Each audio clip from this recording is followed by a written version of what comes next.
Bore da croeso I gyfarfod y bwrdd. Good morning and welcome to today's Digital Health and Care Wales board meeting.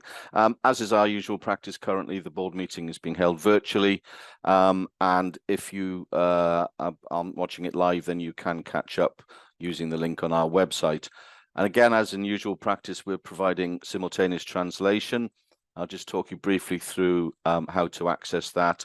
If you wish to hear a simultaneous translation, then you hover your mouse over the globe that you'll see at the middle of the bottom of the screen, and select Hear Translation, and that will give you the translation feed. If you don't wish to hear a translation, just remain on original, and you'll hear people speaking in the language they choose through the meeting.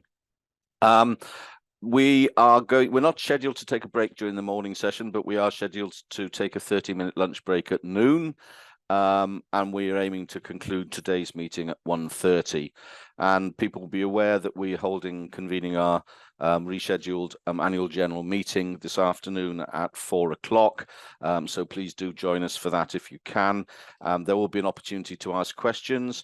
If you can get your questions into us in advance, that would be great. And please do use the email address dhcw.corporategovernance, all one word. So that's dhcw.corporategovernance, all one word, @wales.nhs.uk. There will, however, be opportunities to ask questions during the AGM as well. As you're aware, board members are aware there's a consent agenda, and hopefully if you had any questions on any of the consent agenda, you'll have raised those with the relevant officers. But please do, if things have occurred to you subsequently, then please do raise them. I'm not going to ask individual members of the board to introduce themselves, but if I would like to extend a warm welcome to Gareth John, head of our information delivery with us, and Anthony Byrne, who I know from over many years, who's joining for the shared listening and learning item today. Anthony's a consultant in palliative care in Cardiff and Vale Health Board. So if I now move on to the agenda, apologies for absence. I've received 2 apologies, one from Ruth Glazard, and Rowan Gardner, who needs to leave at 1 o'clock this afternoon. So we're going to bring forward her item in raising the highlight report for the DG&S committee to immediately after lunch, Rowan, because I think you'll need to leave after that item. No other apologies. I don't think I'm aware. I think everyone else is here that I can see. Thank you. Declarations of interest, none have been indicated prior to the meeting. Has anything occurred to anyone since reading through the papers? No. Okay, thank you very much. If we move then on to the consent agenda, as I say, if you had any questions, hopefully you've raised them, but please do raise anything if it's occurred to you after working through the papers. The first item we need to we're approving the minutes from the board meeting held on the 27th of July 2023. People happy to do that? Thank you.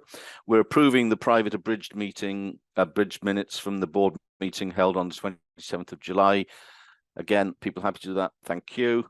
We're approving the private abridged minutes from the board meeting held on the 10th of August. Again, people happy to do that? Thank you.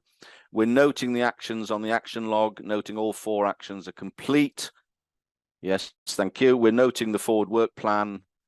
We are approving the DHCW decarbonisation returns, which is item 2.6. We're noting the DHCW response to the Welsh Parliament Health and Social Care Committee and Public Accounts and Public Administration Committee in their scrutiny of Digital Health and Care Wales, and that's item 2.7. People are happy to note that. Thank you. And we're approving the amendments to standing orders, standing financial instructions, and scheme of delegation. Again, people have to do that. Thank you. And finally, we're noting the COVID-19 inquiry update, item 2.9. Thank you very much. If we move then on to the main agenda, and as is always the case, we start with the shared listening and learning presentation, and one which is I'm particularly keen to hear from a previous life, and ask you, Rydian, the Executive Medical Director, to introduce this item. Thank you, Rydian. Thank you, Chair. Good morning, everyone.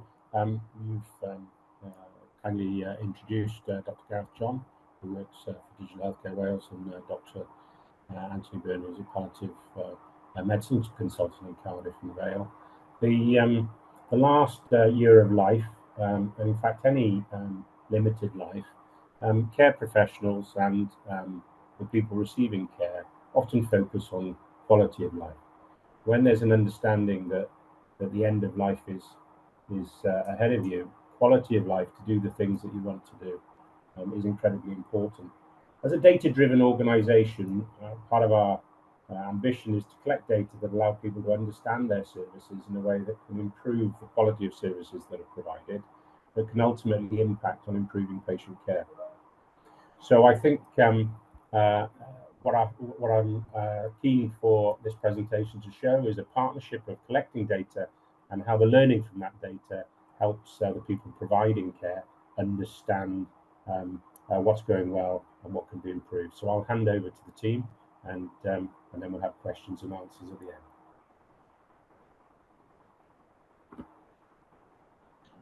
Many thanks, Rudy, and thank you to the board for inviting us to give this presentation.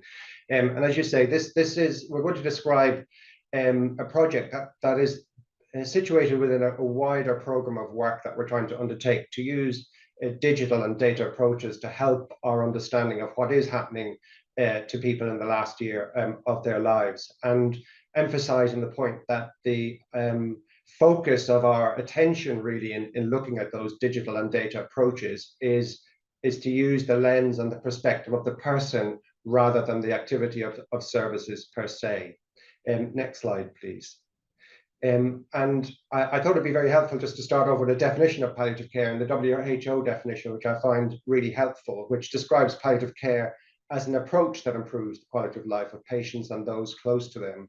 And that approach emphasizes the fact that this is not about specialist palliative care alone. It's about the general approach of health and social care services to the needs of people as they approach the last year of life. And that palliative care is not specifically, although it includes the end of life and the last days of life, it is not exclusive to that particular moment in time. It is not a last resort, and in fact is most useful when introduced and integrated in an early stage of the person's life-threatening condition. Next slide, please. And by defining that palliative care as an approach, it emphasizes that it should be person and problem centric and not service provider centric, as I've suggested already, and that it's less about timing. And traditionally, when we think of palliative care, we think of its introduction at a particular moment in time towards the very end of that person's life. But actually, it's more about timeliness and when it's most important to introduce the service that supports an unmet need rather than a specific moment in time. But obviously, there's complexity then if you take that approach of a broad systems approach, if you like, to providing care for patients in that last year of life, because we're dealing with multiple disease states, we're dealing, of course, with multiple services and rapid changing symptomatology for those who are approaching that important end of life care needs, but also that we're providing care across multiple settings. And although we have good information around individual specialist palliative care services and what they provide, what we don't have is a broader understanding of how systems of care are interacting with each other. Next slide, please. And that's problematic in the context of the strategic imperatives that I've described in this slide. And all of them are committed to developing that whole systems model, which addresses all the determinants of our health and social lives and the care that we're going to require. And it's not only framed by the principles of value-based healthcare, but also driven by those quality domains of effectiveness, experience, and patient safety as well. And so we have a real requirement from a palliative care perspective, not just to understand our own patch in terms of specialist palliative care, but to have a much better understanding of what the experience of the person approaching the end of life and those close to them is in relation to their interaction with all services over that period of time. And next slide, please. And that is the opportunity that we felt we would have by developing this project initially through a data hackathon, so that we could understand pathway flows more predictably. And if we could understand a little bit about how patients are interacting, for example, on scheduled care services, and understand how much time they're spending in inpatient departments, and how unscheduled care services in the community are creating that drive towards secondary care, then we'd have a much better opportunity to innovate and evaluate new ways of working. Next slide, please. And just to emphasize that this project is within that wider program of work framed by those quality domains, and understanding not just effectiveness and efficiency, but also patient experience across the patch, both in terms of their described experience and this dashboard, which allows us to understand the reality of their interactions with services. And we're also, with the National Clinical Lead for End-of-Life Care, Dr. Liz Baker, and the Programme Board for End-of-Life Care, have developed a patient-reported outcome set to assess the effectiveness of our services across Wales, and that's currently being piloted, alongside a specific module understanding the experiences of patients and their described experiences towards the end of life, and a developing program of work around safety and how we harness our learning from some safety data as well, really driven by those principles of value and health. Next slide, please. And so the hackathon and the data hackathon that we participated in allowed us to own this problem and to be able to describe what it is that we don't understand about the degree of multiple service interaction in the last year of life. And I presented the problem as one of trying to understand what deviations from an ideal pathway might look like in the last year of life. And I'm not for a moment suggesting that all interactions with unscheduled care are inappropriate, but they certainly would give us an understanding, if they are excessive and extensive, that there are issues in terms of deviations from what we would like to predict and have as a stable pathway of care in that last year of life. And so we presented the question of whether or not we could understand for perhaps one or two conditions initially, and what the interactions with unscheduled care services are. And through the program of work that Gareth is going to describe, you'll see that we're able to demonstrate much more than that in the first instance. So I'll hand over to Gareth. Oh, next slide, please. Yeah, so obviously we only had a couple of days of the hackathon. We had to work very quickly, and so we had to do a fair bit of recycling. So we used analyses of visuals we'd used in other previous work, and it was just a matter of tailoring those then to sort of palliative care, end-of-life care context. And this was a good way of engaging the problem owners. It was a virtual event, so it would have been quite difficult with a sort of blank bit of paper. So there was things to comment on, discuss immediately.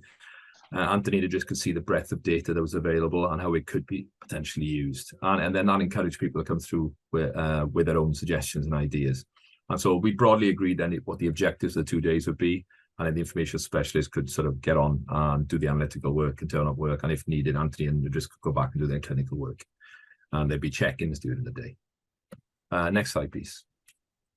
So the challenge we set ourselves was to create a cohort of individuals who died in the calendar year of 2021, and then try to bring together as much information relating to those individuals we could for their last year of life. And again, as Anthony said, with a focus on unscheduled care interactions. And then what we wanted to do was analyze and visualize that data in a way that was understandable and engaging to the user. Next slide, please. And we used a lot of the data we used was data we already routinely collect within our data warehouse. For example, the Office of National Statistics, mortality data, which was used to generate the cohort. Next slide, please. And then there was a wide range of other data sources to look at those healthcare interactions, including hospital and pre-hospital data. Also, we had some specialist palliative care contact data from our Welsh Demographic Service, which is our national patient register. Next slide, please. And we're also very accustomed with a tool, Power BI, to present the data. This ticked a lot of the boxes because we had existing skills, licensing, etc. So again, a lot of recycling and reusing what we've already got. Next slide, please. And one of the first things we showed, which was our patient on a page template. And in this case, each row represents a single individual. So on each of those service encounters are shown as different colors, and they all show it in that year leading up to the date of death. And the date of death is shown by that red bar. So different color bars represent different interactions, and the time within those service is indicated by the length of the bar. And this really is to engage the users, and also a good way of eliciting further questions from the problem owners. So for example, next slide, please. We were able to look at how many days during the last year of life these individuals spent in either a hospital or an ambulance. We could see how the intensity of use increased as one got nearer to the date of death, which you'd expect. But we were also able to quantify certain things. So we discovered that our cohort spent 12 times as many days in a hospital or ambulance as a comparable group based on age and similar age and sex profile, and 25 times as many days in the last 3 months. So really interesting. That's something that Anthony and just now the actual numbers they could use, and when they're actually putting business cases together, there's actual numbers they can take away. Next slide, please. And then in terms of our reflections, we were pleased what we were able to achieve in just the 2 days. There was lots of enthusiasm, engagement from both the information and the clinical side. And we felt as though we were equal partners in the creative process, which isn't always the case. And that's a big thanks to Anthony and Idris for being so receptive to the ideas we had. And I think this is quite a nice template, and how we could successfully collaborate. It's not always easy bringing information specialists and healthcare decision makers together, but this is a really good example. So I'll hand you back to Anthony for his reflections of the hackathon. Thank you. Next slide, please. Thanks, Gareth. Yes, we could have the next slide, please. That would be great. Thank you. And so just to emphasize Gareth's points, I think what the hackathon achieved is the ability to create a sustainable collaboration across the data, clinical, policy, and academia settings. And we now have what we think is a really sustainable project going forward that will continue to interrogate the data that we have and underpin some of the work we want to do from a service development point of view, but also for our future understanding of the how and why these things are happening, not just the what. And just to emphasize that we've also been very careful to do this project with clear positioning within the wider demonstration of value and a broader value and healthcare approach that we're taking from a palliative care perspective. So it's not being perceived or addressed in isolation. And it's already underpinning strategic planning and policy implementation. And just as importantly, from my perspective, although we focused on unscheduled care to begin with, it's been really powerful in identifying for us the data gaps that there are and how much more we could be doing with this data if we could understand all of the health and social care services that are wrapping around the patient in the last year of life, that perhaps is creating a good heat map of keeping patients in their preferred place of care versus those who end up, for example, in an inpatient setting and spending 25% of the last 3 months of life in hospital. Next slide, please. And I just, again, just emphasize that it's directly informing our program board strategic approaches to end-of-life modeling and service provision. And I've just listed some of the innovation and evaluation projects that we're currently supporting or are planning to support as they get off the ground in the near future. Thank you.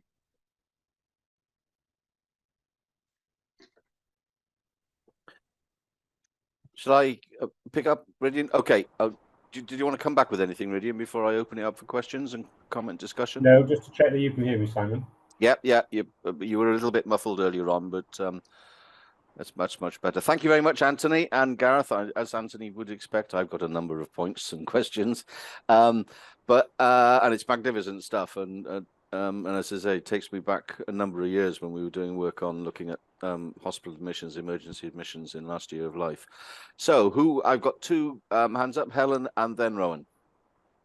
Thank you, Chair, and thanks to Anthony and Gareth and the teams. And I know that this dashboard was also presented to the NHS Wales Leadership Board back in the summer and really well received. So I think an excellent piece of work. And it takes me back actually as well from when I worked with Idris when I was a head of information services in what was Abertawe Morgannwg days.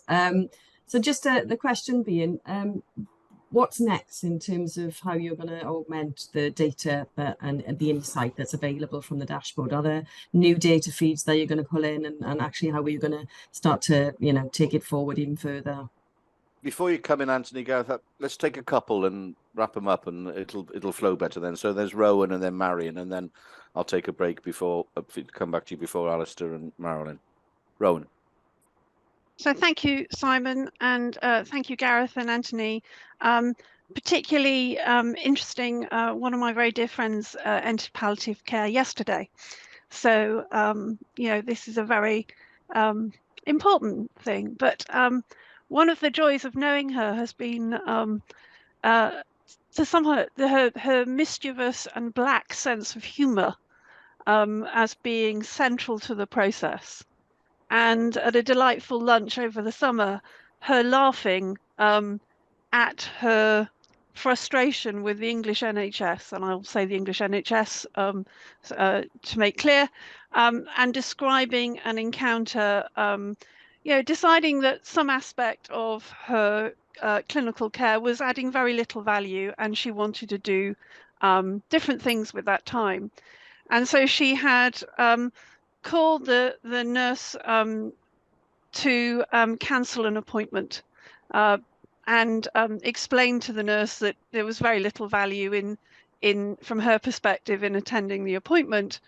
And yes, really kind of a conversation where the health care practitioner perhaps wasn't kind of attuned to the patient's perspective, and so there followed a wonderful conversation that sort of said, yeah, I want to cancel this appointment. I don't see any value in it. And the nurse saying, well, you know, I really would like you to come, and I could offer you a, you know, we're now rebooking for October. And with her direct and mischievous, oh well, I'm told I'll be dead by then, so I really wouldn't. I don't think I need to book the appointment in October. And as this was being told and regaled with much humour, then being said, and only 2 days later, I received a letter confirming my appointment for November. And I think it just highlights, I think, a lot of the cultural differences, and also, I think, the signal that might be in planned hospital episodes that are not attended by patients in the last year of life. And I just wondered whether that might be something to consider. And thank you, Anthony, for everything you do. It's so important. Thanks, Rowan. Marion, and then we'll come back to you, Anthony and John, to pick up on those first points. Diolch yn fawr. I'm going to speak in Welsh, if that's all right. Diolch yn fawr, Simon, Gareth ac Anthony. Mi oedd hwnna'n hynod o ddiddorol. Alla i ofyn cwestiwn syml o gofio'r data chi wedi gasglu hyd yma. Be fwy dyn ni wedi dysgu'n barod am daith a phrofiad y claf yn y cyfnod tynedfennol yma? Ac be ydych chi'n credu yn y pen draw bydd effaith y data yma ar yn gallu ni i wella profiad y claf yn y pen draw? Diolch. Thank you, Marion. Who wants to pick up anything first? Anthony, do you want to come back first? I'd be really happy if that's okay. Gareth and Gareth will come in then.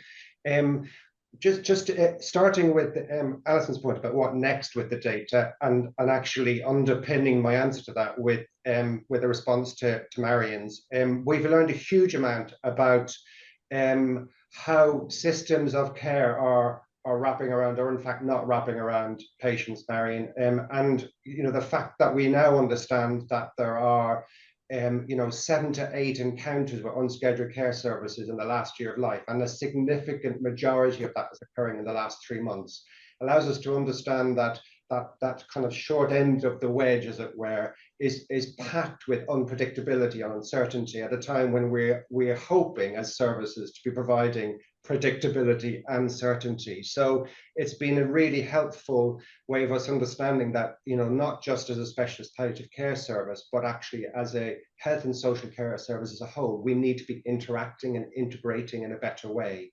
And part of the way of doing that is to understand what we're not doing so well at the moment, and for us to be able to stand back and understand that actually the Welsh Ambulance Service are having multiple call outs to this person's home, and with that lovely graph that Gareth showed for the individual patient, we can see all of those interactions with the Welsh Ambulance Service and think, oh my God, if we only knew about that, there's the pinch point that we could be interacting with. And there's the timeliness bit rather than the timing, because we should be doing that from the very beginning. And unfortunately, what we understand is that specialist palliative care services, for example, are being introduced to patients at a very late stage in their illness, when we'd much prefer to be integrated from an earlier stage. And we can see that that upward trend towards unscheduled care and hospital admissions happens before that last 3 months of life has begun. So if we were getting involved earlier, we'd be preempting some of that, but as part of an integrated team rather than as a specialist palliative care team alone.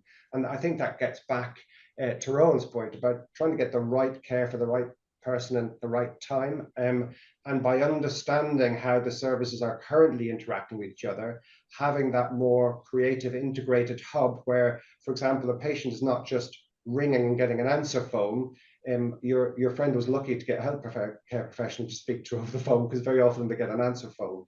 But to get access to somebody who has that data in front of them and who has all of the information about their latest outpatient appointment and their blood test results, who can make a more informed decision about, actually, they do not need to go to that appointment. Maybe they need to see Anthony Byrne in clinic tomorrow morning, and I can access his diary and put that appointment in clinic, because he will know how to get that person through the system. So, and then if I'm doing my job correctly, we will see a change in the dashboard in terms of those multiple interactions with unscheduled care towards the end of life. And to get back to Helen's point, finally, where we want to go to next is get all of that other data. And I have to say, I'm not digital or data savvy. I'm a clinician, but I absolutely know what we could do with that data. And it's a huge frustration that I can't describe to you what's happening in primary care with those patients in the last year of life, and what health and social care packages of care are wrapping around those patients. So I think Gareth's going to speak to this now, but I think we'd all be very excited if we could get more access to that type of data. Thank you. Yeah, and I think the data offering is growing organically, and I think we've got the national data resource, and hopefully some of those gaps will get addressed. But I think there are key things like the GP data is a big one. We are working on things like the diagnostics data that'll become available fairly soon. But then I think we can also force the issue in terms of, we got to, part of the funding of this work is now coming from the Value in Health program. So they can basically fast track some of the work in terms of the patient reported outcome measures, the experience, because I think these are pretty key to the experience, particularly in the area of end of life. So I think that's where we'll be working closely. There'll be a big focus of the next year or two, I think. Thank you both. Am I on mute? No. Alistair and then Marilyn. Thanks, Simon, and thanks a lot, Anthony and Gareth. I found it really, really interesting to hear your experience and your thoughts and views on this. And Anthony, we could talk for hours on what you've just been describing in terms of how we could better manage joint working across the system. Well, actually, it's like two separate systems, the NHS system and the care system. I'm not sure integration would be the approach I'd take, but I think the vast opportunity to figure out much better ways of working. We're an organization with health and care in our title, and I don't think there are too many of those organizations in Wales with both in their title. So it's certainly something I'm keen to see just what role there might be for DHCW to play a stronger part in the digital aspects of those connects. It was very striking, I think, to think about the lessons that might be learned by this, what I'll describe probably rather crudely, but this forced joint working in the end of life pathway, where there is no option but for the NHS and the individual, their family, the care system to work in a crunched way together.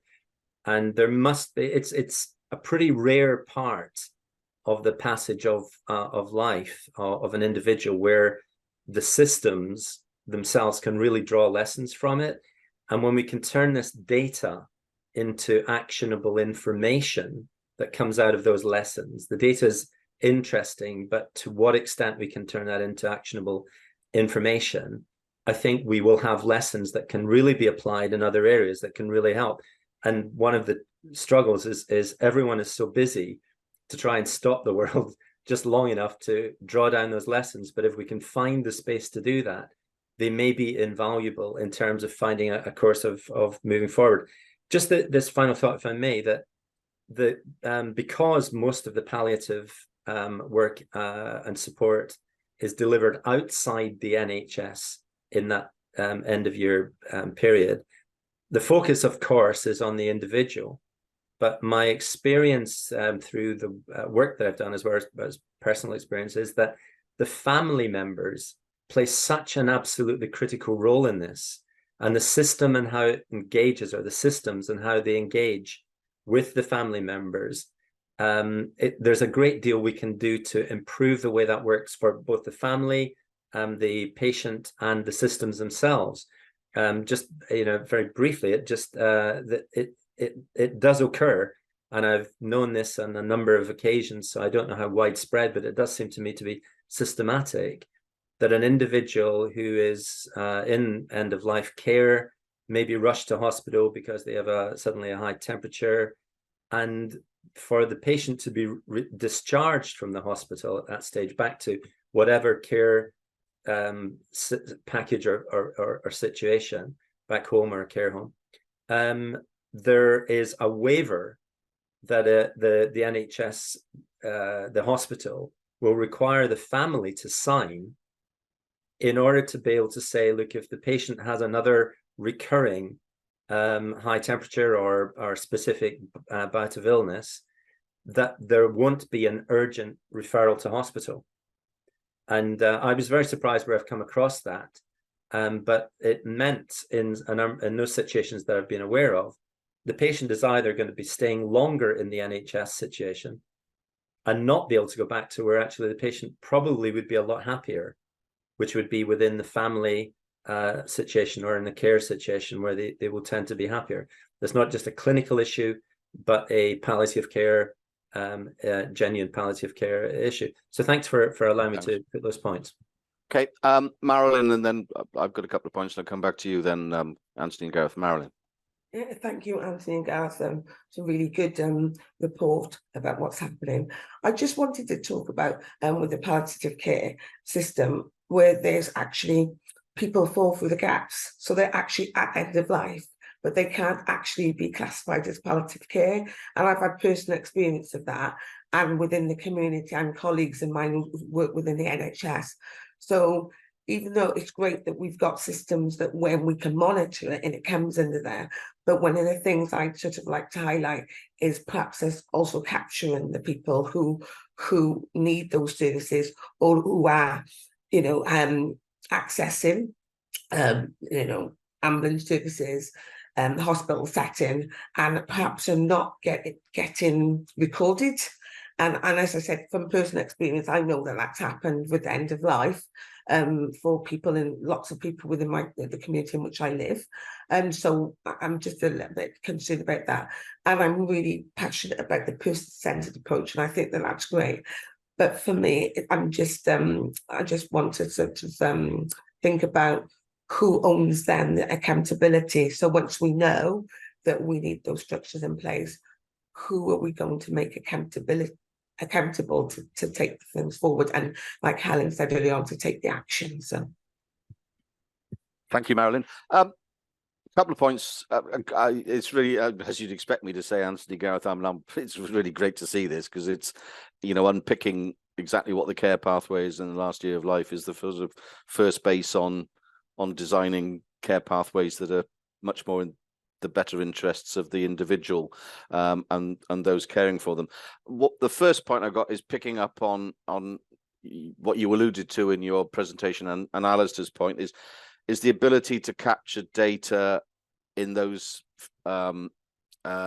areas where palliative care in its widest context is most given, which is in the home or in the care home, because being able to capture that data then, so I'd be interested in your view on how far off we're getting that, is that if we know why care homes ring 999, then there are opportunities to actually put things in upstream which would lead to the mitigating their needs to ring. And exactly the same in the home environment. Why does the spouse, partner, carer, could be the neighbor, ring 999 or what have you?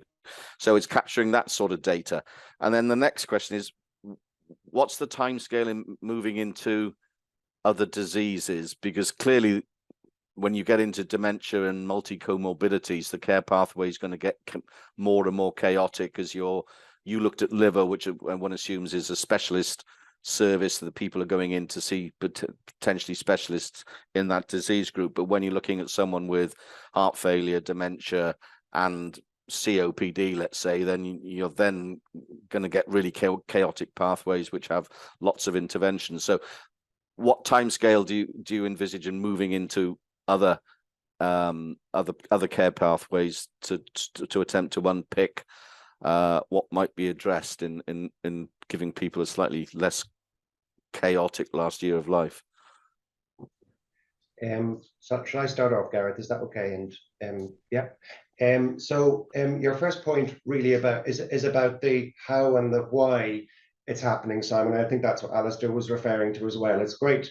It's, you know, what this data tells us is what's happening, but we need to understand at a more kind of granular level the how and the why that's happening. And absolutely, it's about the trial and error of the everyday for the person and their family and how they're interacting with services in the way that you describe, Alistair.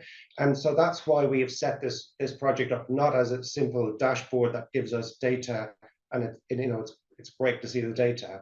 What we've tried to do is set up this as part of a sustainable program of work that allows us to look at this data, that allows services to access it immediately. And we published it. We worked, we had the hackathon, I think, last May, and we worked on the dashboard moving from a couple of conditions to all conditions, and not just over a year, but over 5 years. And we've now got 5 years worth of data. And Gareth and his team have published that as a pilot dashboard that all of my colleagues and NHS colleagues can see in terms of what's actually happening to patients. So before we can understand the how and the why this is happening, we absolutely need to know what. And so what all of this data has given us is the power and the justification for going after the how and the why, and to make sure that we've got that sustainable collaboration between our clinical services, but also I wear an academic hat as well, and I've got some fantastic colleagues around the UK, including, for example, at UCL, who are very expert at looking at a more detailed level with individuals, taking case stories of individual patients and families, but also then groups of patients and families, and understanding what are the social and medical interactions that have happened in that case that have caused that ambulance to be called, and that can be predictably a problem for the wider population in terms of a problem to solve and a pinch point. So I think that what the data gives us is the justification and the sustainable collaboration that allows us to interrogate things in more detail. And just to get back to Alistair's point about waivers, this is not about waivers. This is about saying what has happened to you in the last 6 months as you approach the end of life is that you've had 7 hospital admissions and you've had 4 WAST ambulance call-outs. There's something wrong here, and actually what we need to be doing is shifting the goals of our care towards the ones that you define, which are to be comfortable, to be in the home setting. And it's not a waiver that they're being asked to sign, but it's a conversation they're being asked to engage in terms of future care planning and saying, what would you want in future? And actually, it's not a waiver for the person, the family, Alistair. It's a if you like, a stick to the service to say, please don't let this patient end up back in the inpatient setting, because it's not what they want. They do not want to come back into hospital for more antibiotics because they don't think it's improving their quality of life. So we engage in those conversations all of the time to empower the patient, not the service. I think that's a really important point to make. And just finally, from Marilyn's point of view, absolutely vitally important to emphasize, because you're absolutely right, Marilyn. We know what we know in terms of specialist palliative care, and we don't know what really is out there. And what this dashboard has been able to show us in detail over multiple conditions is that people are not being allowed to have access, or not able to have access, for a variety of reasons to palliative care. And we have really strong agreement across the UK and internationally that 65 to 75% of people in the last year of life will have specific palliative care and specialist palliative care needs.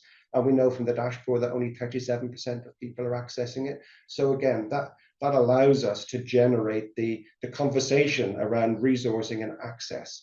And also some of the projects that I mentioned in my last slide. So we're working really closely with the Welsh Ambulance Service.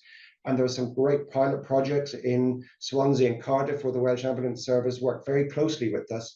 And as a consultant on call at night time, I often get called by the Welsh Ambulance Service saying, look, I'm out in a person's home, they're clearly coming towards the end of life. Can we create a plan together to prevent this person going into hospital because that's not what they want? So it's really demonstrating to us, evidencing for us that we need to have more access and patients need to have more access to us. Gareth. And I was going to say, I think it's, in our own information strategy, which we're about to release, we're going to say, we're working towards using data to drive actionable insight. Now, that's easier said than done. I think initially what we can do is provide evidence, trying to influence, but it's got to be working with colleagues like Anthony and Idris, who are influencing, their area. They can actually understand the data and take that away.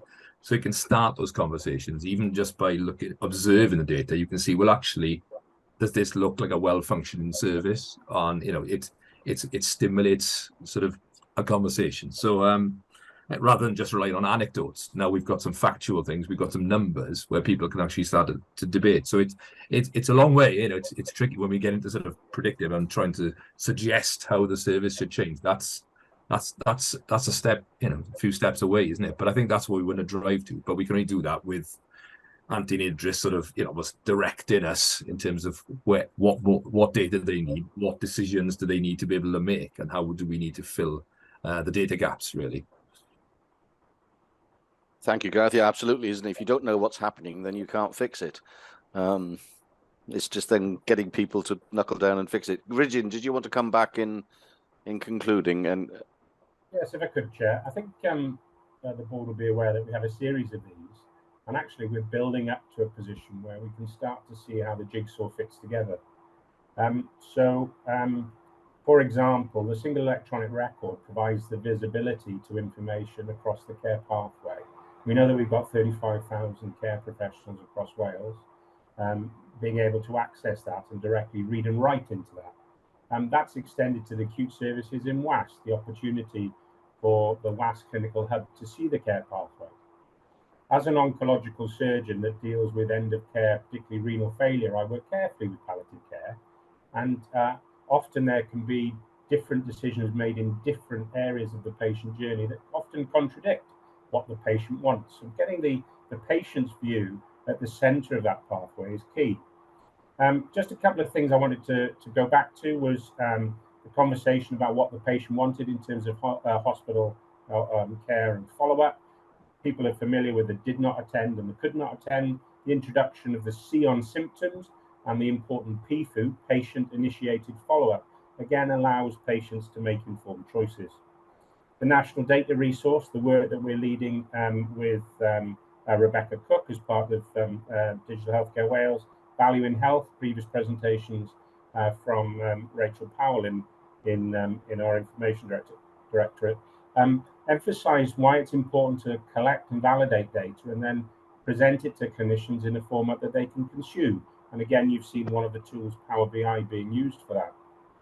It's often said it's easier to get into hospital than it is to get out of hospital. And Alistair brought up a very important part about the safe discharge. How do we enable clinicians to manage risk, and how do we empower patients to work within a system that keeps readmitting? So how do we reduce admissions? Well, it's by learning and putting the information, making it visible and accessible, and making sure that what matters to the patient, the principles of prudent healthcare, are visible. And of course, that's delivered through the ability of people to see their information. And the ambition of the NHS Act may be the way forward for patients having more control over visibility of their information. The frailty services and the district nurse services that keep people at home need digital support, and we're aware of programs, digital All Wales programs that will help that. So I think what we've seen here is technical expertise working with domain experts in clinical environment, understanding both aspects, but working in partnership to identify value added, both for the patient and for the service. So I thoroughly enjoyed that. I'd like to thank the two colleagues for coming forward and showing what was a great piece of work. Thank you, Rydian. Thank you, Gareth. It looks like I think Anthony has had to leave us. So thank you both for what was a fascinating presentation on bringing data into real-time healthcare and having the potential to make a really important difference to individuals' experience and in this case in their last year of life. Okay, so thank you very much. If we move on then to the next item in part 4, the chair and vice chair report, as I said, Ruth has given her apologies, so won't be highlighting any of the issues in her bit of the report. There's 3 I'd like to just draw your particular attention to. The second, the item on the second chair peer group meeting, one of the key things that we discussed there and was joined by Judith Paget, the chief executive of the NHS, was the implications and what we needed to do in the wake of the very sad and distressing circumstances at the Countess of Chester Hospital. And obviously work is being done in looking at how accountability and performance management around those sorts of issues can be improved, and I'm sure we'll hear more of that in the new year. And then with Judith Paget, the chair's obviously discussed the current financial circumstances, which you'll all be aware are very, very challenging indeed, and the sorts of savings that health boards are being required to make and the proposals they have to achieve those savings. As people be aware, what we have done is we did present a balanced financial plan, but we have looked at making additional savings to contribute to the attempting to solve the deficit problem, and that will be a challenge for us. I'm sure it'll be one we'll meet, but in an area where the whole trend is growth and the sorts of things that Rydian was just talking about what digital can achieve, that will become more difficult when as resources are tighter, inevitably, both human resources and financial resources.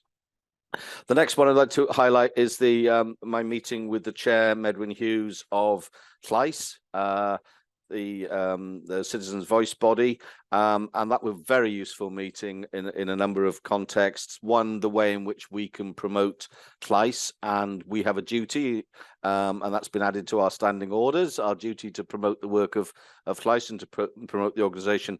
And we're exploring ways in which that could be done, say, through the app and through our other engagement with citizens as we're developing new applications, particularly those like the app and digital medicines, where it's very much a citizen-facing application, and the ways in which we can work in partnership going forward, because it's a critical need for us to have that thing we described as user engagement, user involvement, which is clearly a big part of the role of Llais. So there's a very useful meeting there, and I know a number of people within our organisation are now working with Llais, particularly our head of engagement, and I know Chris is as well. Chris Darling is as well, to work with them on a whole range of different issues. So, and we will continue this close relationship with Llais into the future. It's very important. And then the last one I'd like to highlight is, and it seems like a long road, but that we've been down on this, but it's and then a road that I think has had a really important and useful outcome. You'll recall over many months, and I'll be brief here, we've been looking at the programme governance arrangements within DHCW in the context of there now being a statutory health authority, us, which is a very different circumstance to when the current existing arrangements were put in place, where there was no statutory health authority in place. And so we took a view that the arrangements were very much of the moment, and that moment had changed. The independent review that was commissioned came up with a number of proposals to change the situation, which have been accepted by the minister. And that effectively, the key one is it moves accountability for those programmes from external SROs appointed by the Welsh Government to Helen as the accountable officer of the Statutory Health Authority, and then Helen will obviously delegate responsibility for individual programmes to members of her executive team. This then leads to also the change in the nature of the programme boards, which will be worked through with the Welsh Government, and the role of the programme chairs, which again will be worked through with the Welsh Government, and the programme chairs remain the responsibility of the Welsh Government to appoint, and that will be working through with a formal deadline of everything being in place by the end of March next year. But I suspect, particularly with a significant number of the existing programmes, that will move rather quicker, because there are a number of SROs who have already, for a range of reasons, stepped down, or for a range of other reasons would wish to step down over the next few months. So we're hoping that that will work through sooner rather than later. What we then needed to do was to identify a governance arrangements that took account of the new circumstances, and after much discussion, it was felt, including with Audit Wales, we've involved them through this process as well, to establish a new committee, which is will be a subcommittee of the board, which will oversee major programmes. There'll be a parallel committee, executive committee, which will be looking at the operational elements of those programmes, but this will be a committee that will look at the performance, and in fact the performance of overall and strategies of those programmes. I'm pleased to say that a number of IMs have agreed to sit on this committee, and you'll see in my report that they are Ruth Lazard, Rowan Gardner, David Selway, and Marion Wynne-Jones, and myself will act as chair of the committee. The date of the first committee is in November, I think. Chris, where are you nodding? Where's Chris? I can't see him. November, yeah. Yeah, November. And that will then look at the terms of reference for the committee, which will obviously need to come back to this board, Chris, at a later stage after that. So then you'll also see in my report that we wanted to ensure that we have an even number of IMs across the Digital Governance and Safety Committee and the Audit Assurance Committee. One of the key reasons for this is to ensure that we maintain quoracy at all times, because it becomes very difficult if either of those meetings aren't quorate. And Alistair has very kindly agreed to join the Digital Governance and Safety Committee. So thank you very much for that agreement, Alistair. It's very good of you. And you'll see there the names of all the people, all the IMs on the individual committees. And I do apologise, Marilyn, that there is a typo that has, in each time your name is mentioned, you have become a Bryn rather than a Brian. So I do apologise for that.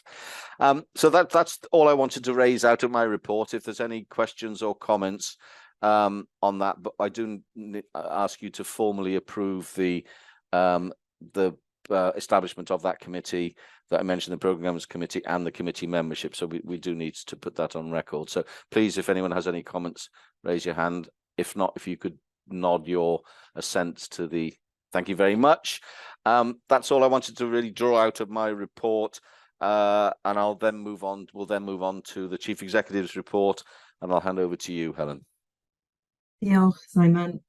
Just a quick update from me. You've got the paper in front of you. Just wanted to call out again the engagement that we're getting from our from the staff in the organisation. So we're routinely getting over 500 of the staff listening to the staff brief. But I just wanted to call out particularly, and you'll see evidence of this in Sarah Jane's update later, that Neil Kitchen won our photography competition, where we asked all of our staff to kind of take a health and well-being shot that kind of summed them up. And yeah, just some wonderful photos. So you'll see them later in Sarah Jane's presentation. We had the pleasure beginning of last week, I think it was, of hosting the Four Nations Digital Leaders catch-up here in Cardiff in our offices. Really great conversation, and lots of follow-up activity actually for ourselves and our teams, really, and a particular focusing on kind of workforce development issues which are shared, and you know, we're all facing similar challenges across kind of the 4 nations and actually the wider public service. So quite a lot of work in that area, and on digital maturity, and on actually our commercial operations as well. So lots of follow-up opportunities for collaboration going forward. The next face-to-face catch-up will be next year. Then Scotland will be hosting us, but we'll have virtual in between. I also wanted to kind of draw out the a quick update on the iCare programme. Colleagues will recall that we took over the responsibility for the programme back in the summer on the 1st of June. Sam Hall's team have been working through kind of what that means in terms of transition. So we've had a period of pause and reset for the programme, and there's still, you know, some work to do, and we're working closely with colleagues in Cardiff and Vale so that we can actually, we have absolute clarity in terms of all of the programme arrangements and all of the detail that we need from a financial and commercial perspective and an implementation planning perspective. We're currently working through some of the key dependencies for what is a really important programme of work to the NHS and therefore for us, because we would want to be in a position and need to be in a position really to start to commence kind of rollout from the early point of 2024. So lots of activity going on in that space at the moment, and some active conversations with Welsh Government on what that's going to take in terms of the funding required to make this a success and to ensure that we've got it in a sustainable position to support all of the iCare services. Because you'll recall, this is pivotal to the ability to kind of push the patient pathway, you know, earlier down into community, and community optometrists out on the high street actually taking some of the workload really off secondary care. So it's a, you know, hugely important piece of work, and we'll keep you posted on that as that progresses. And just finally for me, just the Welsh Government have confirmed our escalation status has remained at routine monitoring. So really positive to get that acknowledgement over the last month. Thank you, Chair. Happy to take questions. Thank you, Helen. Any questions or comments? Alistair. A quick one, and thanks, Helen. Informative as always, and very good also to see the 4 Nations meeting taking place, you know, that we hosted. That's great stuff. I just wondered on that, Helen, did the issue, which is potentially enormous, of shared services and joint procurement, did those form part of the you know, the wider discussion that you refer to in terms of supplier ecosystem and commercial strategies? Yeah, it's for us to explore some of those opportunities, and there are some out there at the moment. So yeah, lots of conversations going on in that area. Thank you. And David, you had a question. I did. Thanks, Simon. Thanks, Helen. I just wondered if you could say a little bit more about the digital maturity assessment that was done, Helen, and what were your personal key takeaways of things that needed to be done? Yeah, so quite a lot of work in that area. So what we've done is work with the directors of digital out in all of the health boards and trusts to undertake an assessment. And the first one that we've done was what's called the MRAM assessment through the HIMSS maturity model, which assesses the level of maturity around electronic patient records, but in a hospital setting. So that assessment's been done, and the results of that have been shared with each of back with the health boards, because they do a self-assessment and then a visit to kind of observe the way that functions are being used. But coupled with that, we also undertook a usability survey using the class assessment. And I think it was a couple of thousand clinicians, even will correct me if my numbers are out. And we had quite a lot of kind of insight from that as well. So taking kind of the functional assessment of where we are in terms of functionality for hospitals, and then the usability, which will be many and varied in terms of kind of all of the components that mean you have a good or bad experience of digital. So there are, we've got a working group set up now, led jointly by Evan and by Dylan Roberts, who's the Director of Digital up in BCU. There are 2 working groups being set up to look at what that means now in practice for us, and what that means in terms of the usability stuff. Where can we improve life now? And what is it that we need to do to focus in on our user-centered design aspects of the functions that we already have and the new functions that we'll have. So there's quite a lot in that space.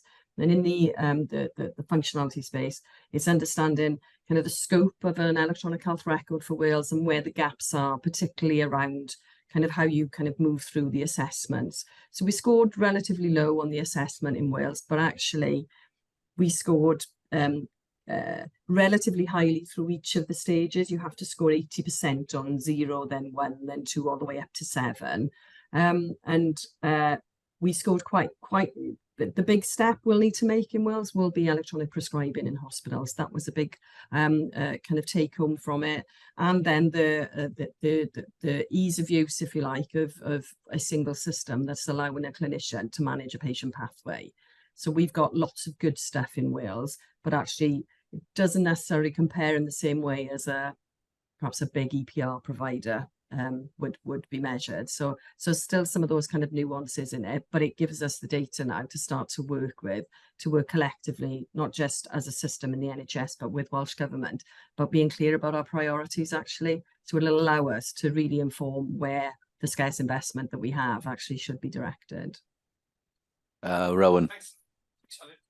Helen, I just wanted to kind of underline, I think, you know, the actual score on the HIMSS assessment is less important than how we use it to prioritize and allocate effort in the development of our systems and services to meet the needs of clinicians.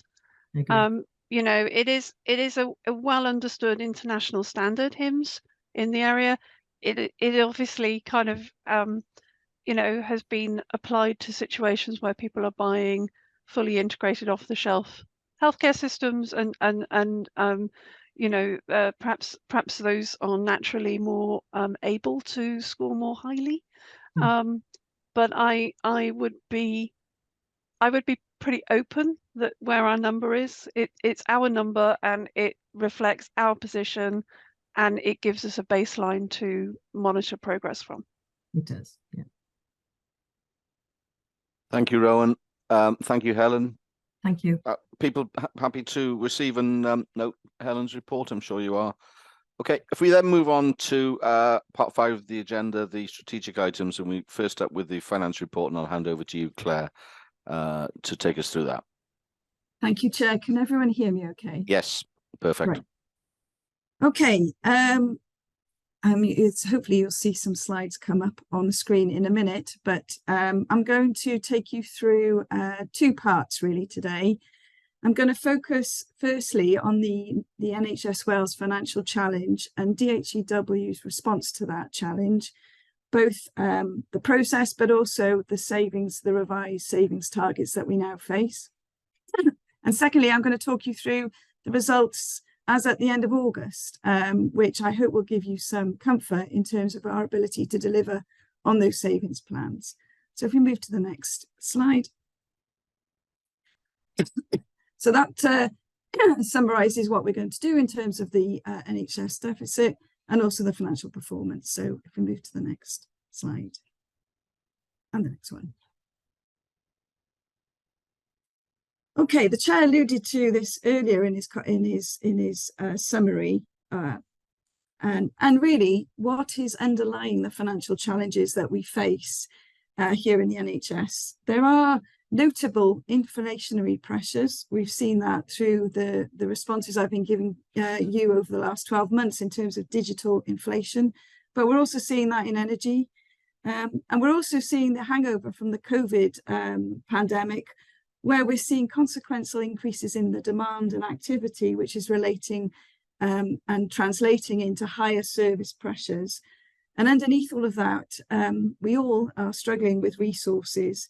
So when you add all of that together, there is a significant overall financial pressure across NHS in Wales.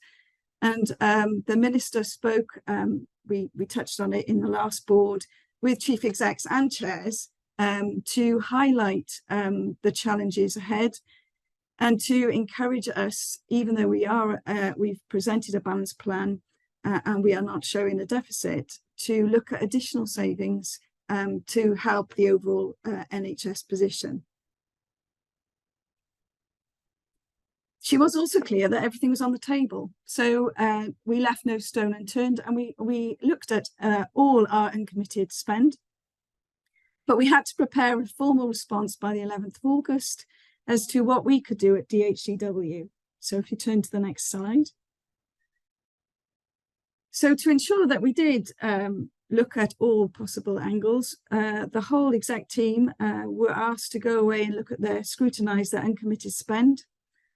We also looked at it collectively with the directors of digital to highlight, was there anything we could do in terms of the digital pipeline? We reviewed that, and we actually, as a board, took you through the highlights of what those saving plans would result in. So that was submitted to Welsh Government on the 11th of August, and I will now take you through some of that detail. Next slide, please. Okay, so the total savings that we evaluated was accounted to a total of 2.5 million.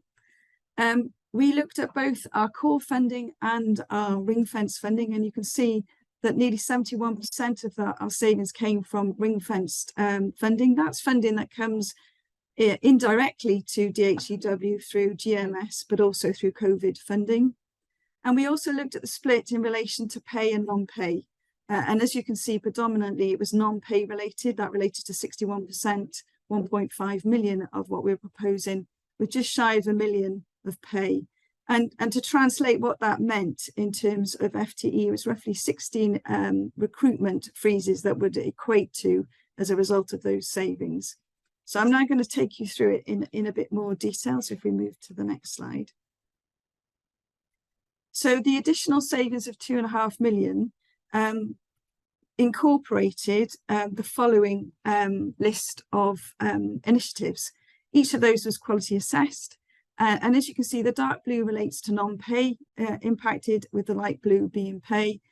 And as I take you through the results in August, it sort of brings this to life as to where that sits. But the top of the pops in terms of the one area of saving was the COVID related spend. And again, that was really looking at some of our development activities, but also related to some of the activity which you'll see in the next slides. We also looked at all our DPIF initiatives and undertook a rephasing of a number of schemes, as well as looked at some of our DHCW non-core activities, predominantly in finance, corporate services, to again look at areas of spend reduction. And we also looked together with commercial at our energy costs and prices. And Sam Hall also undertook to look at primary care spend to see what additional savings that we could do. So we ended up with a total of 2.5 million. So I'll just move us on to the next slide. So subject to each of the non-direct or non-core funded allocations being agreed by the relevant policy leads, we were in a position to respond to Welsh Government with a £2.5 million savings plan. That's in addition to our current 2 million, and it has already been built into all the directorate budget. So when I take you through the August position, you can see that that's net of the savings plans that we've built in. I should also say that subsequent to this, we've had a meeting with Welsh Government where they have proposed a 10% or £3.5 million reduction. And together with our digital programmes and taking into account our August position, we are working with them to see if there is anything further we can do to reduce our digital spend. There is, of course, a number of schemes that we're yet to get an allocation for spend to. Those are obviously the data centre move that we are currently working on, that was submitted as part of our Digital Priority Investment Fund, the cyber resilience case that we put to Welsh Government, and we're also coming to an end of our discovery work within iCare. So we also highlighted in our submission to Welsh Government the financial risks that remain with us over the next 12 months and what we would do collectively to tackle some of those key priorities for DHCW. So that summarises, and if we move on to the next slide, our response in relation to the NHS challenge I'll come back to it later. So I'll move on to the August one because we actually started to implement some of that in August, and you'll see the progress against some of those savings in the forthcoming slides. And then I'll take questions at the end if that's all right, Chair. Okay, so the next slide really summarizes, or next number of slides summarizes our financial position at the end of August. I'm going to focus in some 3 areas. One is to look at our core and how that has performed against each directorate. I'm going to pick out COVID. As we highlighted there, we were looking to save £1 million in COVID. And I'm also going to look at the Digital Priority Investment Fund to show you progress against that. And I'm also going to touch on where we are with that £4.5 million savings target as at the end of August. Okay, if you move us on to the next slide. I've summarised that in the previous slide. It really highlights the key initiatives around us responding to the NHS challenge. And the last point is really the latest views in terms of further work that we're doing with Welsh Government to confirm our position. We are awaiting a formal response from Welsh Government on the submission that we've made. And I suspect in the forthcoming weeks, we'll have an understanding of what that will mean and whether that was approved by Welsh Government and then we can update the board at subsequent meeting. Okay, next slide. Okay, despite the challenge, DHEW is confident that it will meet its financial obligations and is still forecasting a balanced position at the end of the year. I will show you the run rate, which incorporates variations into the DPIF spend, particularly in non-pay. I will assure you on our savings delivery to date. I will also reflect on our underlying position because the Chair will always point out how much of those savings are recurrent and in the bank for subsequent years and what we will need to work on. We are still have an underlying deficit, which we are now working closely with our teams to start our forecast position for next year and our financial position for next year and what that means. And to assure you also that we've boosted our current cost controls. As you're aware, we have a scrutiny panel that scrutinises all vacancies and recruitment across DHEW. That reports into Executive Board for any escalations on a weekly basis. We have a strategic resourcing group led by Sarah Jane that's looking at our vacancy position and highlighting key areas of strength and weakness. And we also have a forum that looks at our pay and capital group, that looks at non-pay, and we also have an energy group that is looking at our energy costs, prices and consumption. And all of those help me assure myself in terms of the forecast position. Having said all of that, obviously inflation hasn't gone away. We are still seeing quite high levels of price increases across the portfolio. So that remains a risk, not necessarily for this year, but it'll be one that we keep an eye on for next year. But there are some opportunities. We are still working alongside HMRC and Ernst & Young to get some VAT recovery, and I'll touch on that later. Okay, that summarises where we are. Let's go into a bit of the detail. So if you move on to the next slide, please. This really summarises our overall performance against our statutory requirements. And as you can see, at the end of August, we were 152,000 underspent from a revenue perspective. Capital was more or less in plan, slightly behind at 65,000. Our public sector pay policy had improved slightly, but is above the target. And our cash balance were quite high if you compare to the norm. We normally try and keep it around 2 million. But that really reflects the high payment made in July relating to the Microsoft annual payment and health boards sending the cash in at different times and events. So I'm reasonably happy with that and expect that will fall back in future months. So if we move on to the next slide.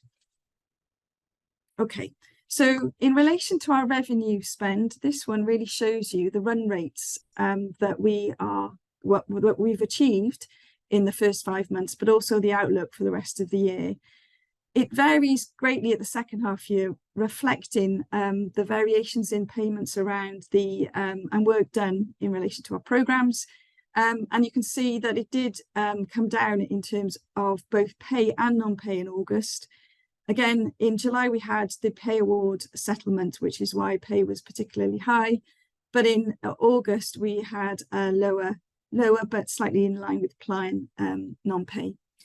And as you can see at the end of March, that takes into account the hand back into Welsh Government as a result of the cost savings that we're proposing, particularly around COVID and DPIF. Okay, so the run rate looks pretty healthy, but we're expecting it to increase in terms of pay towards the end of the year, not significantly, and variations in non-pay reflects that digital priorities, investments, work being done. Okay, if you move us to the next slide. If we look at then the savings of 4.5 have now been built into the directorate budgets, so they've been netted off. And this shows you the performance around each of those directorates in relation to delivering their plans. And you can see most are below plan. In fact, primary care, mental health and the board governances are, their spend profile is below plan. The only ones that are really showing pressures really relates to operations. And that, to be fair, isn't really a surprise, given the fact that all the energy costs, all the price inflation, as Sam Lloyd actually appreciates, falls in his directorate. And obviously there is a phasing effect associated with a lot of those. So again, we're confident we'll get that back to balance by the end of the year, but that is the area, and like other years where we've seen pressure points in terms of spend. Okay. I'll move us on to the next slide. Okay, apologies. This is quite a busy slide, and it really sort of reflects the volume and activity around the Digital Priorities Investment Fund. Both direct, in other words, given us direct via Welsh Government, or indirect via the NHS organisations. You can see that the annual spend for revenue for the DPIF fund now totals 36.7 million, and by the end of August we'd spent 13.5 million, and we've still got over the next 7 months a total of 26 million to spend. So again, this during August, actually we were slightly behind where we expected to be in terms of digital priorities spend. This was really in two areas. It was in the digital material medicines transformational plan, but also slightly in smaller in other areas such as digital maternity and NDR. Again, at the half year, we are undertaking a deep dive of all the DPIF spends and looking at reprofiling those as we go forward. But that is a significant amount spent to do in the next 7 months. Okay, I'll move us on to the next slide,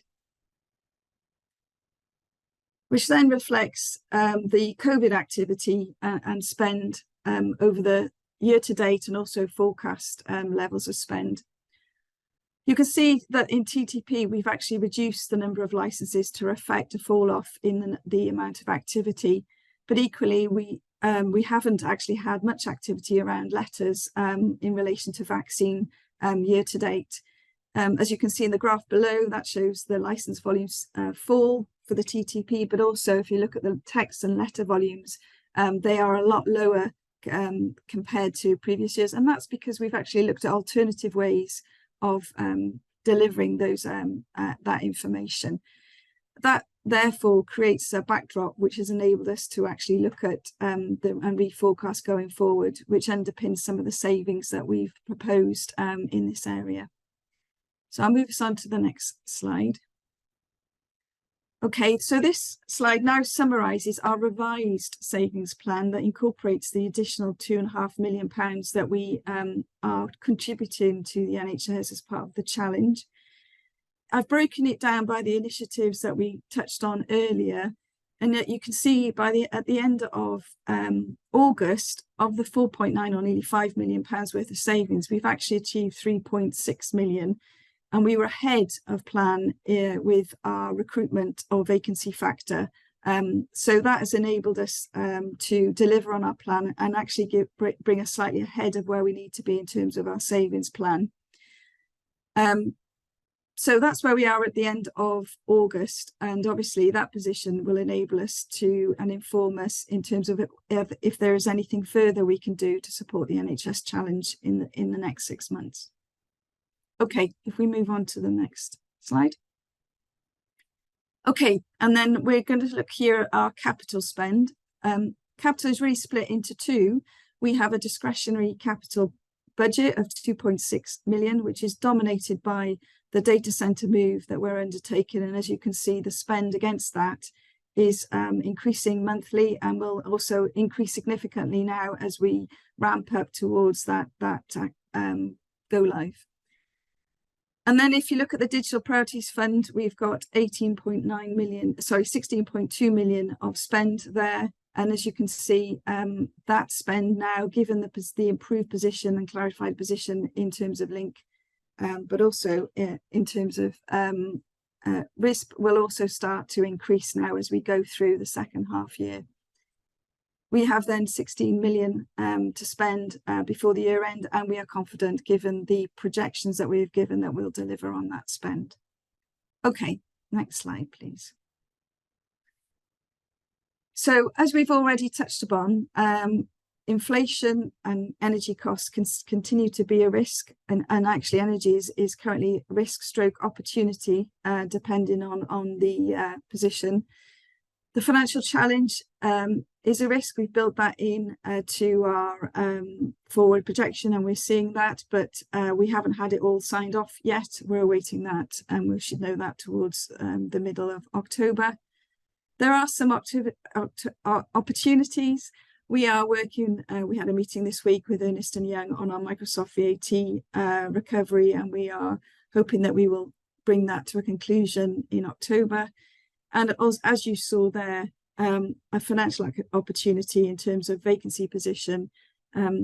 If our recruitment plans should fall short, then actually that creates additional savings for us in this financial year. And I think that's the last slide. So I'm happy then to take any questions. Thank you, Claire.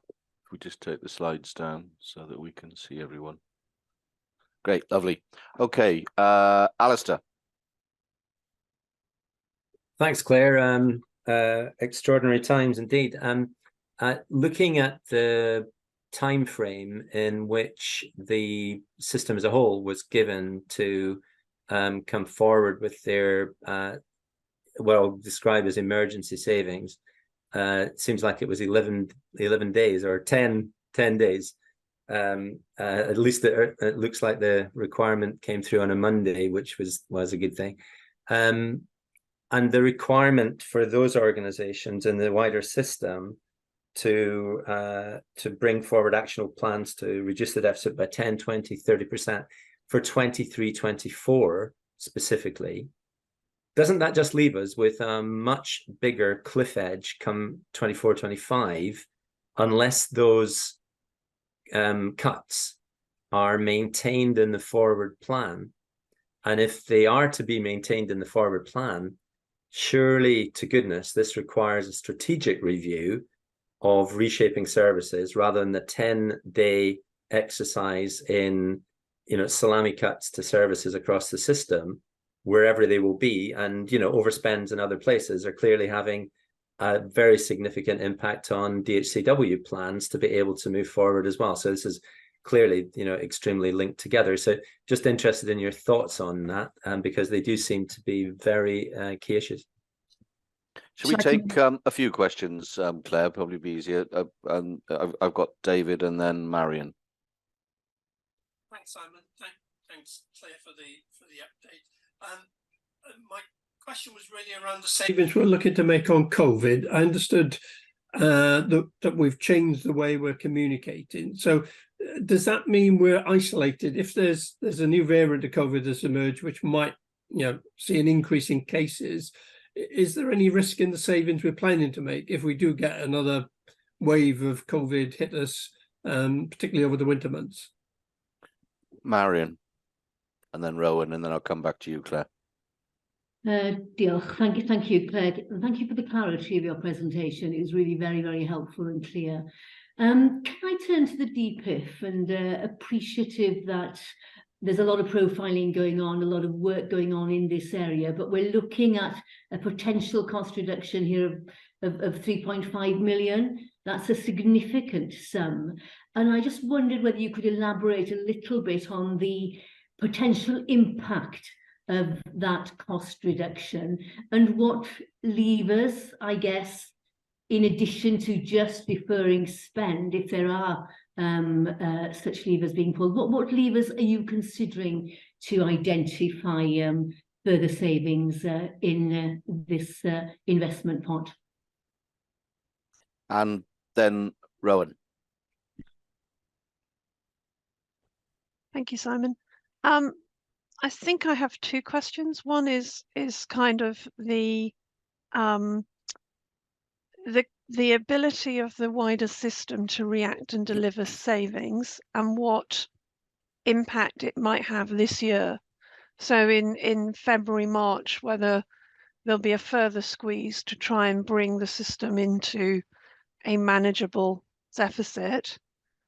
And then the second question, Claire, is a more strategic one, which is, how does the system come together to make investments in the digital transformation that is going to get us out of operating the system as we have become used to operating a system, which, for the reasons you described at the beginning of the presentation, inflation, digital inflation, utility inflation, but also inflation in demand as a result of coming out of a pandemic, into being able to deliver a service that meets the needs of the population and within a cost envelope that we can afford, and moving us out of these kind of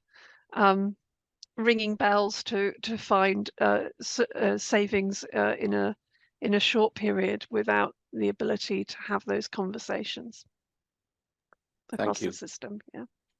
Claire, there's a couple of points in there which are wider system points that you might want to comment on, but we're not going to hold your feet to the fire for the approach that's being taken across NHS Wales, but you may well want to comment. Okay, so Alistair's comments about timing. So unlike health boards and trusts, we predicted a balanced plan, and our run rates and trajectories we were confident we were going to deliver that plan. This was an NHS challenge, and it related primarily to the deficits in health boards and trusts that actually at that month took a bit of a turn for the worse. So actually the run rates they were projecting was why it stimulated the meeting with the minister and the chief execs. And that was an underlying deficit, a combination of the underlying deficit, but equally the inflationary pressures and the level of confidence the minister had in their ability to offset those pressures with the savings plans that weren't all green in terms of their level of confidence. So I think, going back to your point, it was, we were aware of the underlying financial pressures, but unlike health boards and trusts, we weren't subject to such a significant financial material variation in terms of their run rates, which is why we show the run rate every month actually. So it didn't really I don't think it was a surprise to the system. I think that the knee-jerk was that they were expecting the savings plans to deliver and the run rates to reduce, and they didn't, and that's why the August meeting or the July meeting took place. So that's really where actually we were slightly different to that, which is why we were asked to look at an improved plan, and we weren't given a deficit recovery and a 10 and 20 and 30% improvement on that. In relation to our COVID response, there was two things in that. One of that is a change in activity, and I know that Sam Hall is confident and is working on the autumn booster campaign, and the ability to deliver that is there. We were looking to move the COVID from an on-prem solution into a cloud solution during this financial year. And one of the options we've got is not to do that and to delay it into subsequent years. And that would also give us a headroom in that savings plan and in our ability to deliver it. So we are confident, unless Sam is going to say the contrary, that we can deliver the COVID requirements in the financial envelope that we've been given. The DPIF is an interesting one because we have multiple funding pots from Welsh Government, and DPIF is one of those. And what we demonstrated to Welsh Government is that we would struggle to get 3.5 million within DPIF in its entirety. And that's because we have contractual commitments within each of those programmes, and therefore it would cost more rather than less if we were to renege on some of those commitments. So we have taken reductions in the areas that we have the controllable costs and we are non-committed to. We're yet to have our homework marked from Welsh Government, so there's not to say that they won't come back and challenge that. And I know that Evan has been working closely with the SROs in each of those programmes to see if there's anything more they can do to support us in that. And I think there probably will be as a result of the conversations that Evan's been having, but we haven't got all of that detail together. The other point that we raised was around the data centre move and whether, given our vacancy position and the fact that we've actually absorbed some of those costs to date, as to whether that would be an option that we could self-fund. But again, we've had to go back and reforecast our vacancies together with Sarah Jane and the SRG group to see the feasibility of that. And we're working alongside Welsh Government and with the teams within DHEW to see if that's an option. So we, like I said, we've still got some work to do. We have submitted 2.5 million. We are looking at ways to improve that, and given the August position, we're evaluating where we are with that. And then obviously we'll update you as soon as we have feedback from both the SROs, but equally from Welsh Government. And then finally, the corker of a question from Rowan. Thank you, Rowan, as to and I think it's an important point. Digital is a tool to enable us to move to a new operating model that actually could transform the way we deliver care and drive value and benefits. And therefore, at a time when we need transformation in that operating model, surely this should be an area that we should rocket fuel and invest and drive that benefit. And I wholeheartedly, passionately agree with that. But there's a reality check around that as well. So if you look at DHEW, we have taken on board a significant number of new digital initiatives this year, and we are confident on our trajectory to deliver those. So I would agree, in the short term, we could run that wave, but in the long term, absolutely, we need to fund this organisation and NHS Wales in digital, because it will transform that operating model, it will drive value, and it will help us out of the financial challenge that we see ourselves in. Thank you, Claire. Can I ask a couple of questions? The first one is an observation as well. Is the recruitment scrutiny panel, because what I've seen happen in the past is that the process itself is used as a means of saving money. So, you know, it takes 3 months to get through this process, and you've therefore saved 3 months of.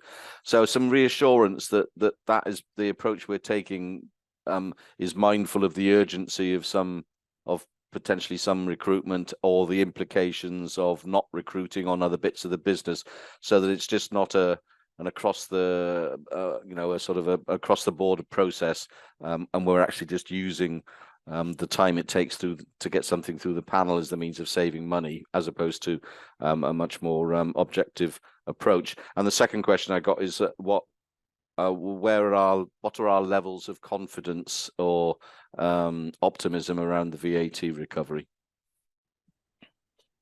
Okay, so the first one, I love the scrutiny panel. It's been in place now for 4 years. Actually, it meets every week, and we do have an out of meeting, which usually is exception. So if something is urgent, and it shouldn't be, because the recruitment process itself takes a time, but in the case that there is an exception, we take an outside panel. Those decisions are made every week by execs, and I can assure you they are difficult decisions, especially in a backdrop of non-recurrent funding, and actually given the fragility of being able to recruit digital skill set. So I think we take the right decisions in a timely manner, and we've got the balance right. I know Evan would say I need to automate the process to get it even slicker. So we're not perfect and we're not totally digital, but we're trying to get there. I don't feel it is there. It's as a barrier, and the financial barrier or the timing barrier is the one. Actually, as an organisation, I think we make the right decisions. the difficult ones are around the ones that are non-digital skills, I would say, is the challenge for us as execs.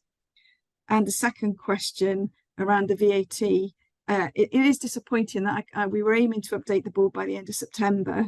We were with Ernst & Young last week. They're meeting with the HMRC in the next 2 weeks. Yes, it's a significant benefit. Yeah, I think we should wait for the outcome of that conversation with HMRC. Okay, yeah, they're very good at taking it and very reluctant to give it back, aren't they? Okay, thank you, Claire, and thank you for the contribution to that discussion. We've been asked to obviously receive and to note Claire's reports. Ridian, sorry, you just put your hand up. Thanks, Chair. I just wanted to sort of emphasise to the listener the dependency on digital to deliver safe care across health and care pathways. And that when we talk about wide cost improvement exercises, it's imperative that we understand that digital is a way to save everyone money, both in the improvement of service and the reduction of harm. Medicines Management is an excellent example of a programme that can make sure that people get the right thing that is proven to be right for them. The use of the LIMS laboratory system that we're managing, the ability to manage demand, to improve the use of expensive chemicals that we use in analyzers, the risk program that we're running that means that x-rays in one part of Wales are visible in another part of Wales, the eye care program that has come across, the digital cellular pathology. There are many things that require investment, and that investment needs to be ring fence is a common used word, isn't it, Simon? But predictable revenue to ensure that the dependency on digital is there for our users. Thank you, Ridian. You're coming through loud and clear, both in terms of your message and your microphone now. Is an absolutely good point. Apologies if I was shouting. Thank you, Ridian. If we move on then to the next agenda item, the stakeholder engagement planning update, and I will hand over to Ivan Evans to take us through this. Ivan. Just making sure that everyone can hear me in English as well as in Welsh. Excellent. Okay. I'm aware that we don't have much time before lunch, so I'll be quite concise, but it gives me a great pleasure. I'm very pleased to have the opportunity to give you an update with regards to the work of all our stakeholders over the last 12 months. You've heard quite a lot in the meeting already with regards to the work that Helen was talking about in terms of digital maturity and other updates that Simon has given us, and other general updates from Helen. I'm also very pleased that we're following on from the excellent financial report. I come from Ceredigion, so money's always important to me, but people are important to us too.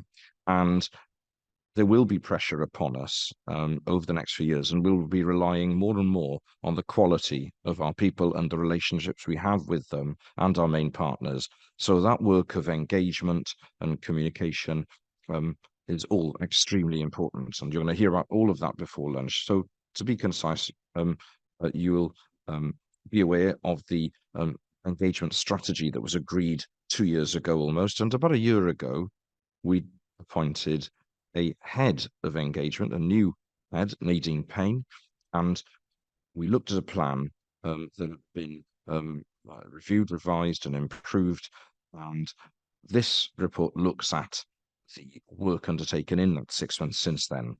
There are 4 columns to the work in the report. The first talks about nurturing our culture and our skills, and the second is developing partnerships and forums and networks and so on.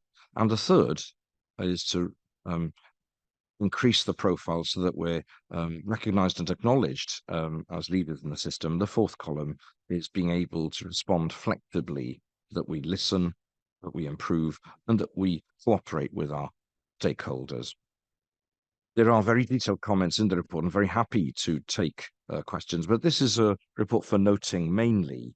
And I just want to close by saying I'm very pleased with the progress we made over the last 6 months, both as an institution and as an engagement team. And I'd like to praise Nadine for leading us, but also I'd like to praise the entire institution When we were discussing this 6 months ago, I was very keen to emphasize that this was not just work for the engagement team only, but also work for all of us. And for all the engagement we have, we also improve things with DHCW. And I want to say thank you to all the staff for the immense work they've put in over the last 6 months, as I hope you can see in the report. Thanks.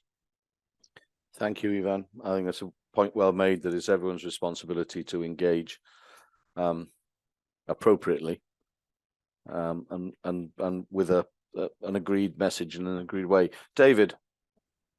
Thanks, Simon. Thanks, Ivan, for the update. I fully support the comments you made about the impact that Nadine's had and the plan that she's put together. It's working well. The only observation that I'd share is the pillar 3, which is establishing ourselves as a trusted system leader, is probably the most difficult part of the engagement plan. And the one insight I'd probably share is where I've seen this done in other organizations, it's best or achieved usually in increments, and by that I mean we sort of establish ourselves as a system leader in one area, and then we move on to the next area and build on it. And I think, given where we are today, we're probably close to that in terms of cybersecurity. So that might be one area where we focus in establishing our credentials as a system leader, and then.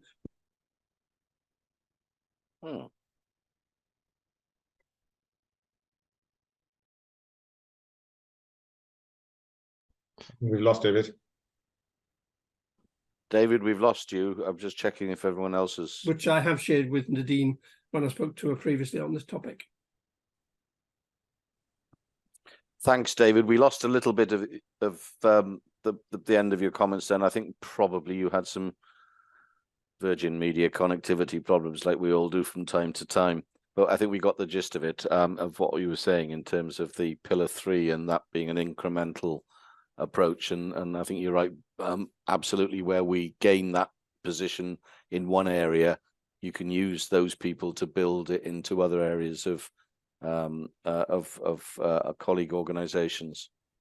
Any other comments or questions? If not, we'll receive. And as if you've heard me say in the past, I hate the word note because it sounds awfully perfunctory, but we are being asked to note the report. So thank you, Ivan, for the progress that you're reporting on in what remains and an increasingly important area of our work, given the wider context of the challenges that NHS Wales faces. Thank you, Ivan.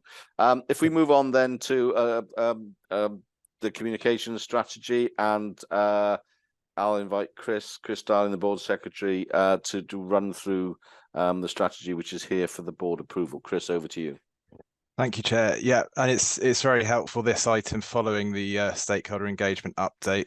The communication strategy is very much built on the work of the stakeholder engagement strategy, and there's very close working between the comms and the stakeholder engagement functions.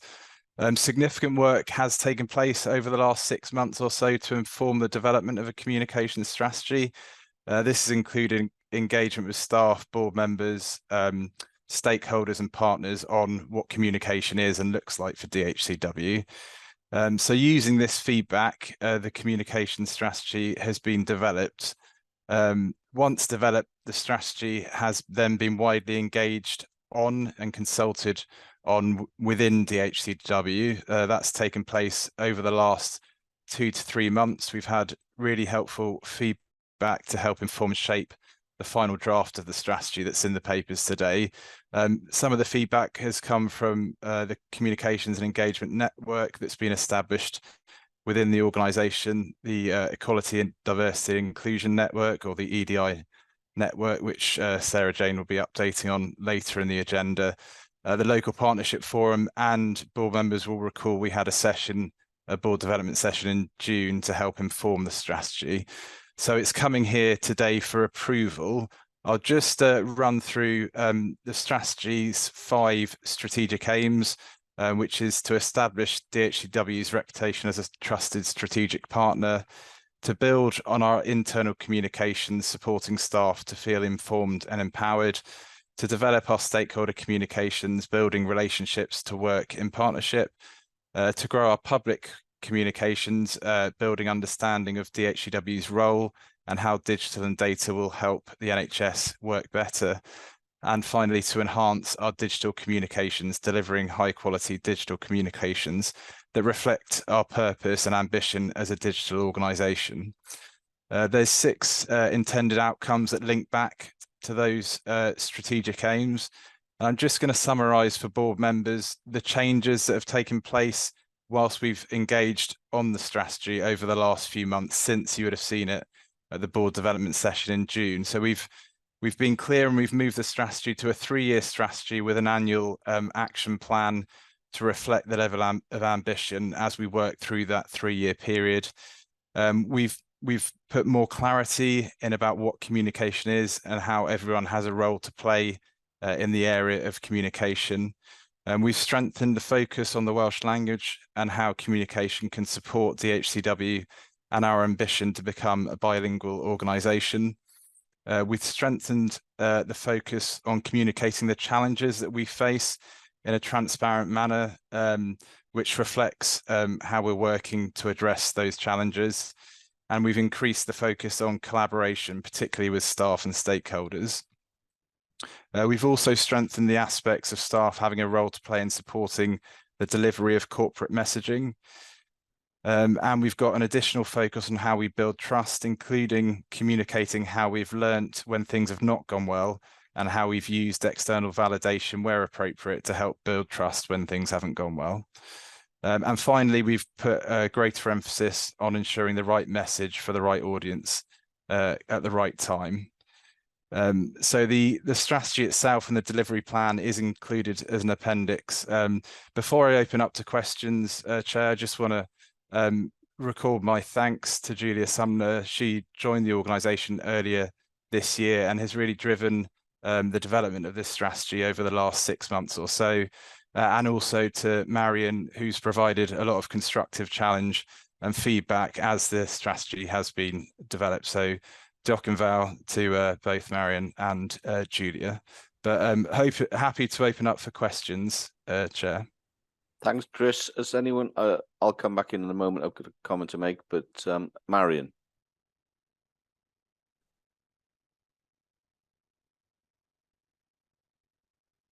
Well, thank you, Chair. And I'd just like to say it's been a real pleasure to see how this strategy has evolved over the last few months. And I think this is a very positive piece of work that we can be proud of.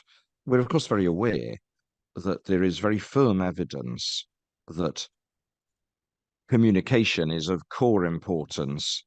And it's also important not just for the satisfaction of staff, but also for productivity. And one thing is having a strategy and the teeth to implement it. Of course, that's essential. But the challenge now is to implement it. And my question to Chris is, what do you see as the main challenges to ensure that we can implement this strategy and the first-year plan successfully? And secondly, what role is there for members of this board to support the strategy? What more can we do? Chris, do you want to pick that point up? Yeah, thanks, Marion. I think I'll start, before I answer the challenges, I'll just reflect on joining DHCW just over 2 years ago. And one of the things that struck me was the excellent internal communications. There's a great team here that do a brilliant job communicating to the staff internally. I think one of the challenges in developing this strategy and implementing it is around our messaging, I think, to external staff and stakeholders. And I think it picks up some of the discussions from the financial piece. In the current climate, how do we demonstrate and reinforce DHCW's role within the system that it can transform the way health and care is delivered? So how is DHCW seen as value adding rather than a cost to the system? And I do think that's one of our biggest challenges at the moment. We've got just moving on to your second part of your question, we've got a board messaging, board development at the end of October. A big part of that will be around communications and engagement and messaging. So I think for board members, it's really important that the messaging we give to the system, to the peer groups that we're all involved with, is consistent and reinforced at every opportunity we get.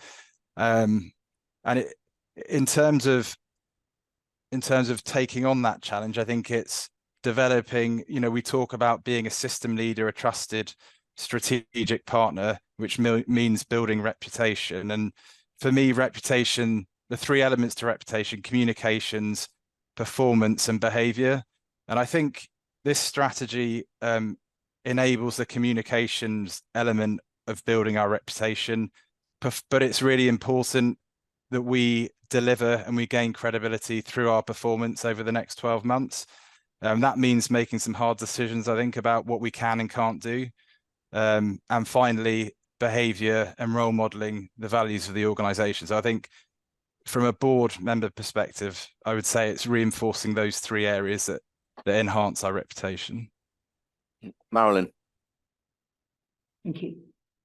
Yeah, I just wanted to make a comment really on what Chris said about what we had this at board development, and to look at how it's changed and how it's become much more of a more proactive. We already had a good communications strategy. We already worked well, but I think the comments have been taken on board and they've really flexed to take account of that.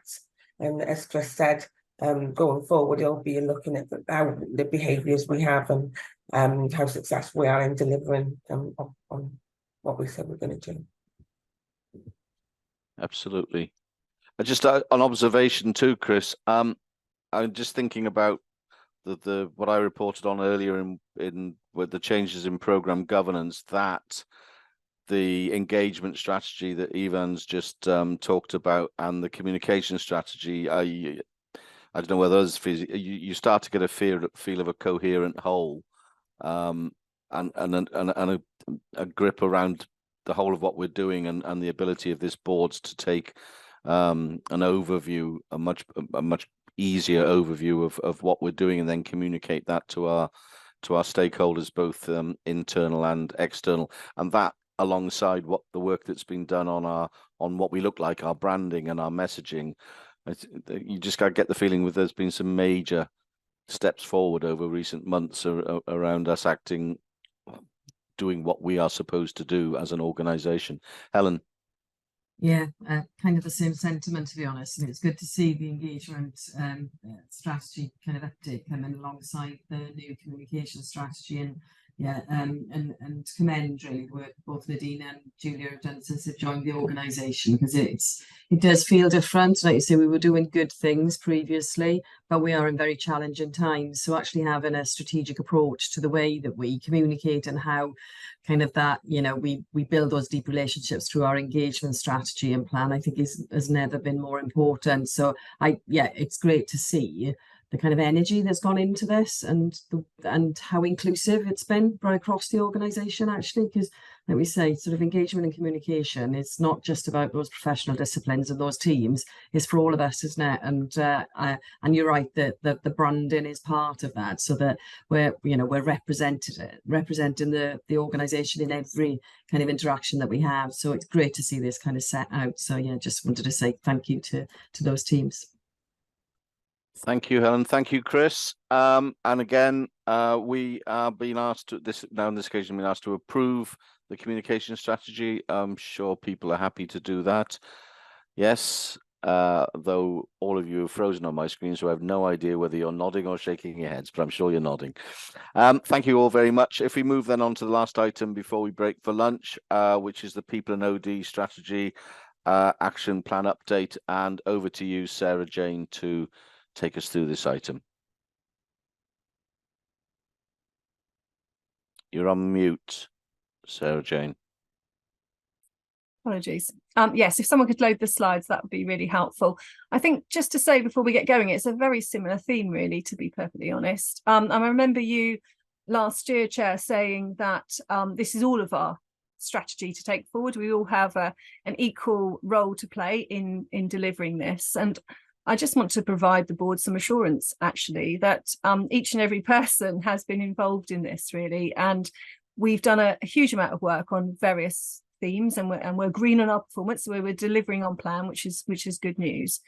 But actually, right down from Helen, from the chief exec, from all of my exec colleagues, have been involved in all of the different aspects of this, supporting with different events, different themes, checking and challenging, supporting the 360s that are going on at the moment with the deputy directors as part of their development. So everyone has been really supportive in helping shape and drive this. So that's really good assurance. And indeed, yourself and the other IMs as well, you know, Marion in terms of the sort of Welsh colleges and schools, and Marilyn in terms of the equality, diversity and inclusion, which I haven't put in this one because we've got another update on that as a separate update.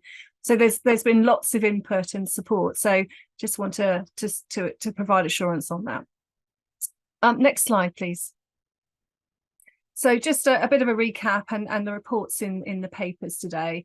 The themes are the extraordinary leadership, and as I said, we've done a number of these events. We've done 2 in-house events. We've got the next event, which we're utilising our commissioned partner King's Fund on the 8th of November for the 8 season above, for that 3rd in-person date as part of that leadership development piece.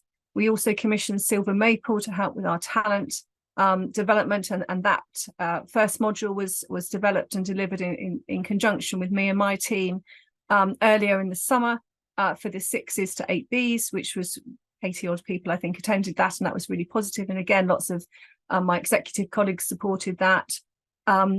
We're also working with Silver Maple on single points of failure and succession planning, so looking at future proofing the workforce, and indeed with the amount of changes that are going on, making sure that people have got the skills that are fit for the future, and that we can move people around and people have got opportunities for progression and new opportunities within the organisation.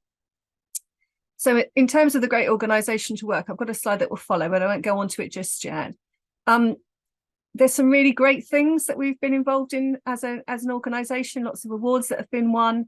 But it's not just about all the glitzy ceremonies, actually. It's about, this has been a real attraction tool for people wanting to come and work for the organisation. So it's definitely been a really positive thing. The things that we've been involved in, and a number of the team here have been involved in all of these things.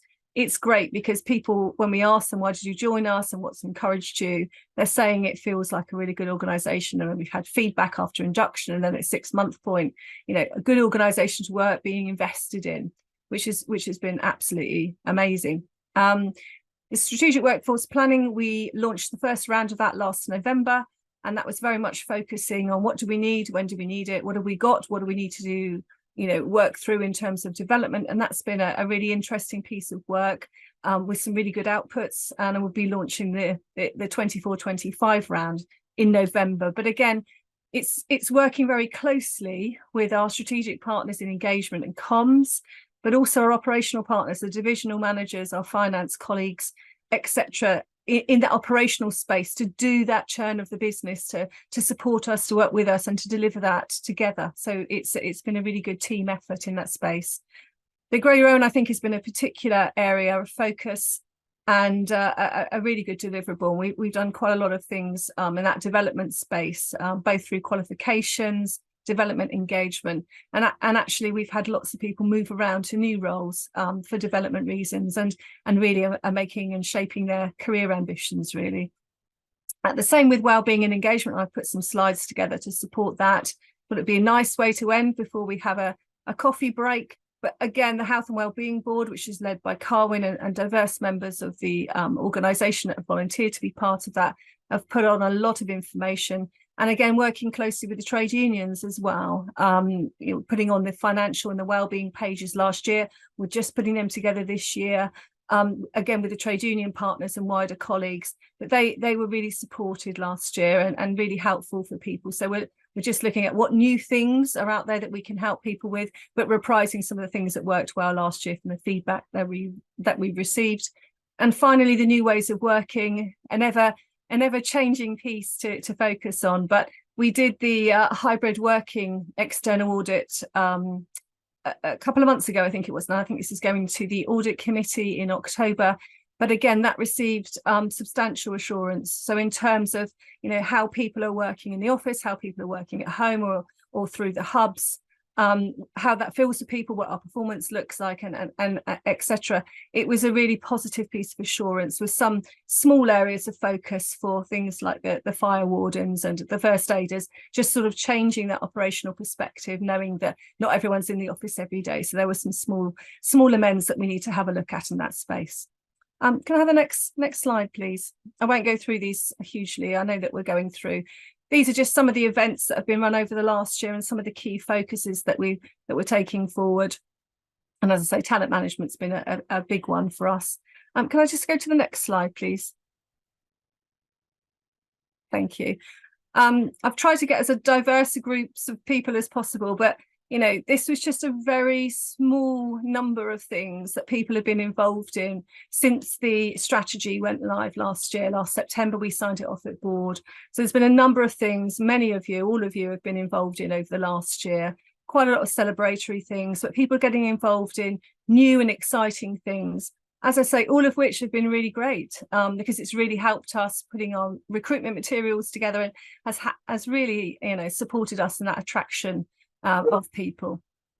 Next slide, please. Yeah, just some, I'm always told pictures speak a million words, which is great because that helps me manage my time. But it's just a variety of things that we've been focusing on. I think everyone's aware we've been focusing on internal and external recruitment. We are now moving into looking at the organisational design and a little bit more in Q3 and Q4 in terms of looking at how that's going to sit within the organisational structures, lots of changes going on so that we keep a handle on that. And again, making sure that we're focusing in on our skills and our retention and our well-being as core focuses of the strategy. So it's not about we deliver and then we stop doing that and then we move on to something else. There are constant themes as well as big ticket things that we're delivering. And I think the final slide, please. Okay, yeah, so I wanted to finish on this one because I think it was a nice array of things. So one of the things that the Health and Wellbeing Board, in conjunction with my team, have run, and I was one of the judges with Chris Darling, was to look at a sample of things of people saying what made them feel happy and could we put some pictures around the office and perhaps on the website. So Neil Kitchen won that, and that was some sea swimming, and there's a little rosette on there I put on there for his picture, and again that was sponsored by Unison. So Unison provided the vouchers, so it was a really positive piece of joined up working. And yeah, it'd be great if we could print some of these out and put them around the office, because I think there's some lovely pictures that we had, and quite a competitive field. I think 57 people I think put their pictures forward, so really quite well supported. So hopefully you've all had a look at the report, and again welcome to take any questions in terms of the progress made to date or any future focus in terms of the next 2 quarters or indeed the coming years. Thank you. Thank you, Sarah Jane. I got one observation really, and it's interesting that the photograph that won the competition was a photograph of people doing something together as a group. And I think one thing, and I'm sure you're more than mindful of this, and I'm really keen that we pay proper attention to it, is that in a period of significant financial challenge where the easy temptation is to say we just stop using any resource on bringing people together, we're mindful of how important bringing people together is, both for their own well-being and indeed for what we do. And so that, and I'm sure you're aware of this, but I think as a board we ought to recognise this, that resource spent appropriately and sensibly bringing people together is what we should be doing, because we are better as an organisation, we will achieve more as an organisation, and people will be better in themselves if they have the opportunity to engage with colleagues. And as I say, it's very interesting that the one with sheep didn't win, the one with the surfboard didn't win a solitary exercise, but the one where it was a group of people doing something together, it was the one that won. Yeah, that's a very good point, Simon. There were lots of other pictures as well. I decided to take out the ones that had people in because I couldn't get hold of everyone to agree them to go onto a public setting. So there were lots of other ones as well, and they were fantastic. And it was a really tough call And me and Carwyn and Chris judged it, and it was a really tough call. There was some great photos, so we're going to keep doing things like that, because, as you say, it brings people together. And on the point of bringing people together, Chris, who now manages estates, I don't know if he was perhaps on leave when we nominated him for that role, but he's been asked, because Helen reminds us about that all the time, and it is really important. We all agree it's really important. So I think Chris is looking at utilising the space in the office so that we can have big sessions and things together, and some of the things that we've perhaps done outside we're going to start doing in the office. So that's hopefully going to happen for the 8th of November exercise that we're doing with the King's Fund. So yeah, we're absolutely ahead of the game on that, and I think we can utilise the space and make it delightful, and perhaps put some of these pictures up on the wall. So yeah, really looking forward to that. Thank you. Marilyn. I just wanted to add what you said, Simon. I think, people are almost valuable resource here at the HCW, and I think that I know that the resources are tight, but the benefits, especially with hybrid working, that we get out of giving people an opportunity to do that, outweigh, what we have to pay in doing it. I think that it goes like saying in this climate that it's so much higher, because we haven't got that everyday interaction of people coming into the office. So so just wanted to mention that, really. No, absolutely. Okay, thank you, Sarah Jane. We've been asked to note your update, which I know we will all be very happy to do, to note with pleasure. And we will now break for lunch, and I suggest we keep to half an hour. So let's come back at 10 past. It's 10 past, as near as damn it, 10 past 12. So what's that make it? 12:40. So if you could get back a minute before 12:40, and just remind people to turn off their cameras and their microphones during the lunch break. And I'll see you all back here in half an hour at 12:40. Thank you.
Okay, welcome back, everyone.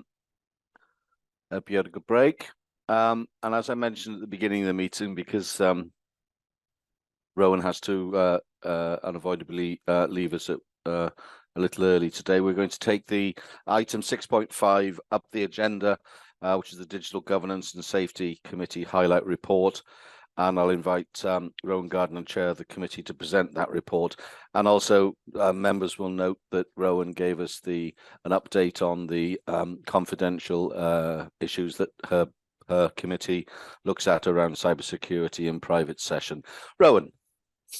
Thank you, Simon, and thank you for your flexibility. I appreciate everyone's indulgence for that. Thank you very much. So the committee met on the 3rd of August. We ran our meeting in 2 sessions, a public session and a private session. For those listening, within private session, we will focus on confidential cybersecurity matters where we wouldn't want bad actors to be able to benefit from our conversations, but we do report a summary of those discussions at the following DG committee meeting.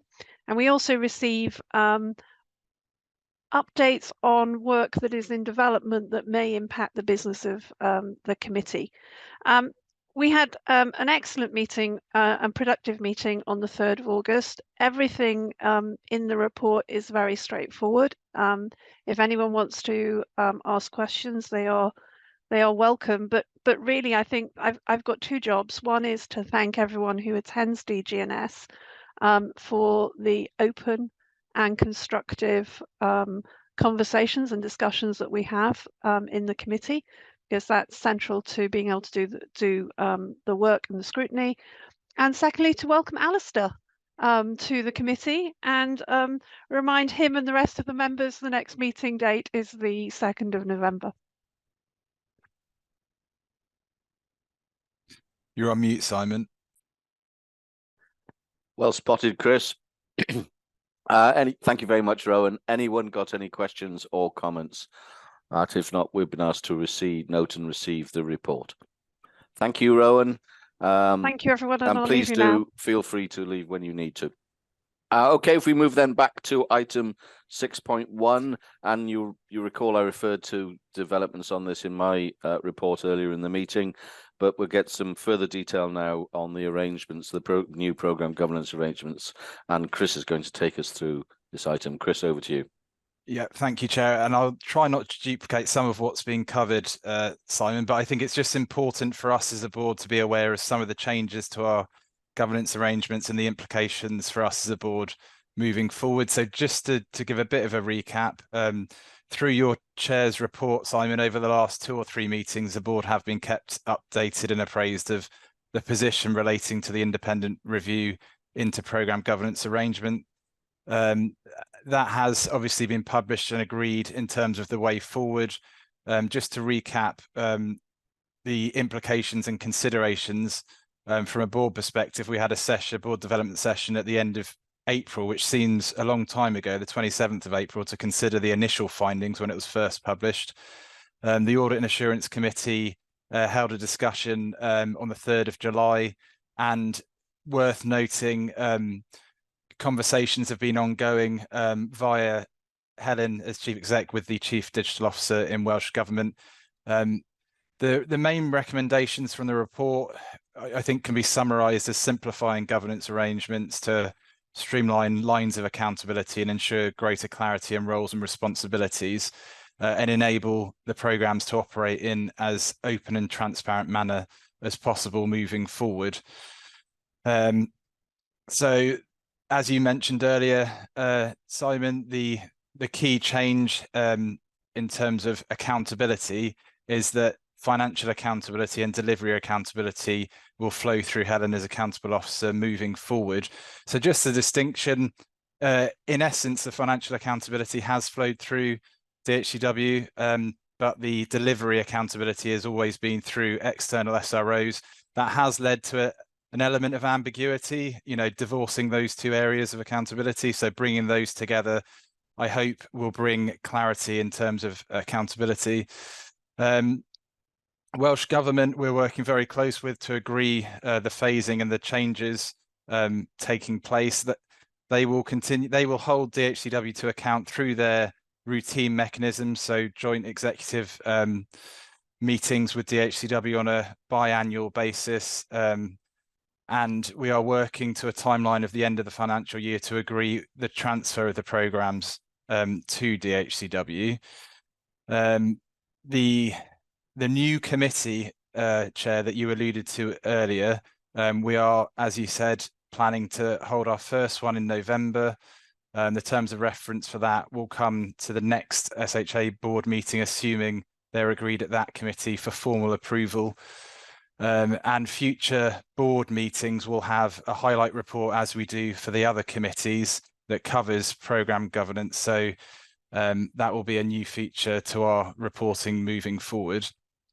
The standing orders, amendments to standing orders that were in the papers earlier today included the delegation for major programmes from Helen as accountable officer to the members of the executive team, and the amendments to standing orders also removed the oversight element of programmes from the Digital Governance and Safety Committee, which they have been doing for a 12-month period. The reason we've removed that is obviously because that will formally sit with the new committee, so we want to make sure there's no duplication moving forward. And just to be clear, the new committee is to provide Helen as the accountable officer for assurance on the delivery of those major programmes as we move forward. So that forms part of our new governance structure going into the future. And there is work to ensure greater emphasis on portfolio oversight from a management perspective, and we are looking to implement that from next month, from October. So that will feed then into the formal board committee in November. So the update today is just to say there's a few areas we're still working with Welsh Government on, just to confirm. We hope to get clarity over the next few weeks, but from a DHCW perspective and the areas that we can control and change, we are in the process of doing that through the amendments to standing orders today, through the establishment of the new committee, through the agreement today and the endorsement earlier today of the new independent members to sit on the programme committee board. And we'll continue to bring updates through the board until those arrangements are embedded and in place. So the terms of reference in particular will come back to the next meeting for approval. So I just wanted to, hopefully that's clarified things, but I'm happy to take any questions, because I appreciate we've been on this journey for 10 months. I think it was November, Simon, you commissioned the independent review into this work, and hopefully within a year we'll have our first committee meeting, but it has been a little while coming. Rome wasn't built in a day. Thank you, Chris. Any questions or? Sorry, you broke up there, Simon. I think you were just bringing me in. Can I just say thanks to all involved for bringing this to a conclusion. It's been a long journey, and I think the result you've got will help enormously provide Helen with the assurance that she needs. The question I had, Chris, was one around the definition of major programmes. I mean, some of them are pretty obvious, but there may be some that are a little bit grey. Between ourselves and Welsh Government, have we got a sort of set of criteria that we decide what's a major programme and what isn't?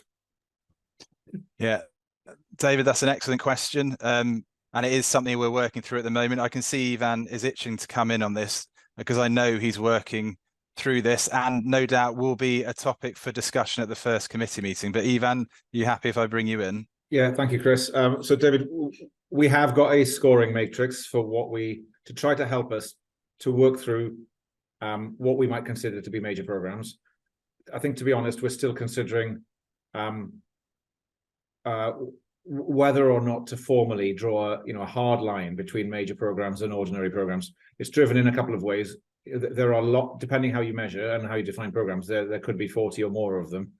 And it's quite difficult to apply a one-size-fits-all governance model on that, especially with some of the proposed arrangements for program chairs and for policy leads and various others. It would employ a lot of people over a lot of time. So we're still, I think we're still working with Welsh Government, and it'll be one of the first tasks of the committee to confirm what is in the scope of the committee, so that we understand what the committee is looking at and what is being handled through our regular performance and oversight arrangements. The final thing I'd say to reassure is that everything will continue to be reported through the IMTP in the way that it always has been. We're not carving things out, so there will be multiple lines of sight to all of the program activity, major or otherwise, depending where we land up.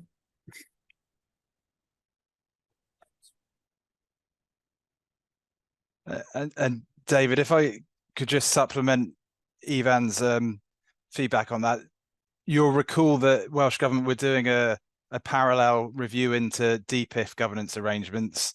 So I think their feedback from that work and the complementary work of the independent review we commissioned with their support is probably informing their thinking in terms of their perspective on defining what's a program, what's a major program, what's a minor program, etc. So that is something, as Ivan said, that's being worked through. There are a few mechanisms, but something that we should explore at the first committee meeting.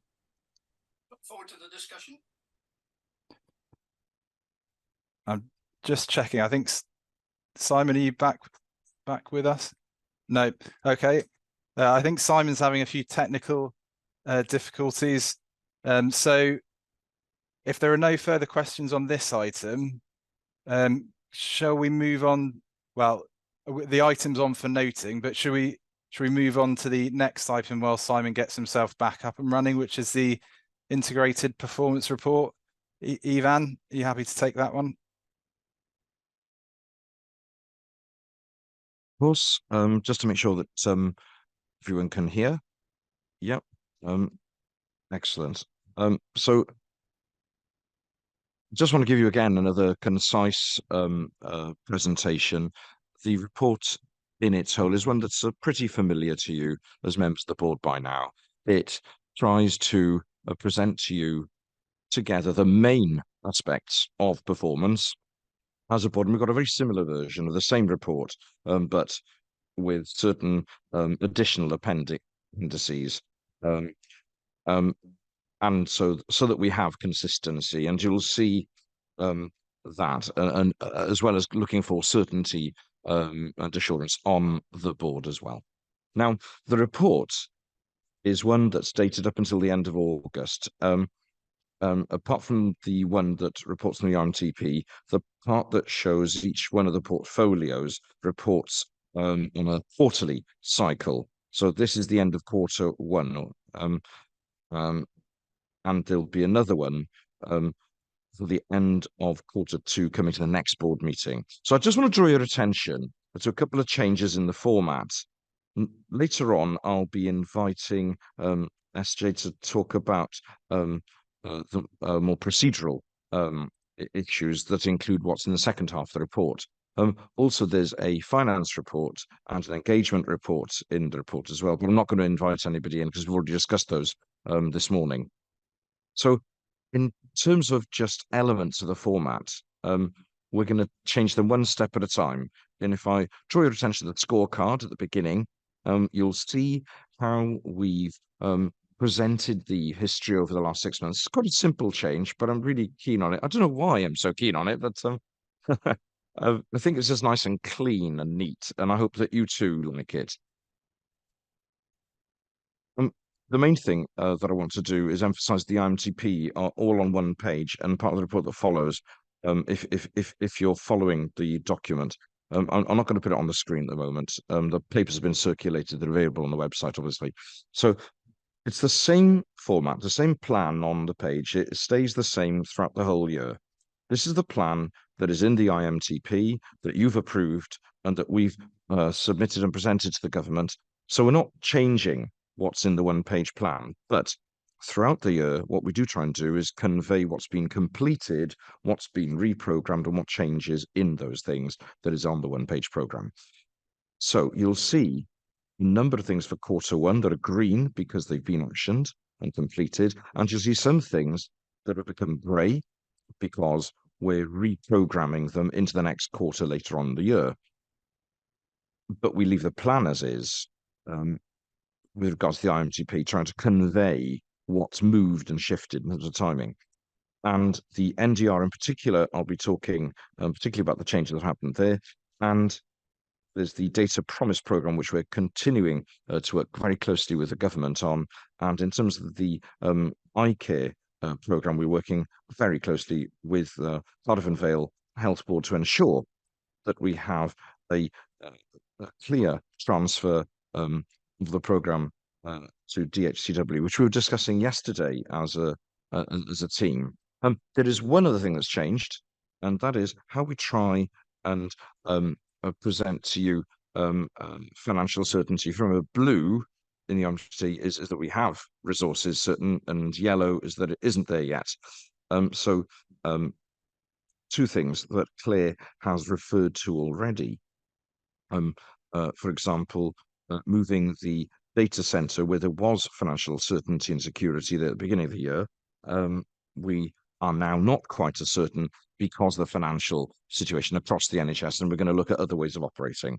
You'll also see that there's a blue line showing where it used to be and that it's now yellow. So that conveys that there's been a shift and there is some uncertainty. But what I want to assure you of as a board is that we continue to plan on the basis that we can achieve that shift. It's meant to happen during quartile 4, and we're still planning that it will happen during quartile 4.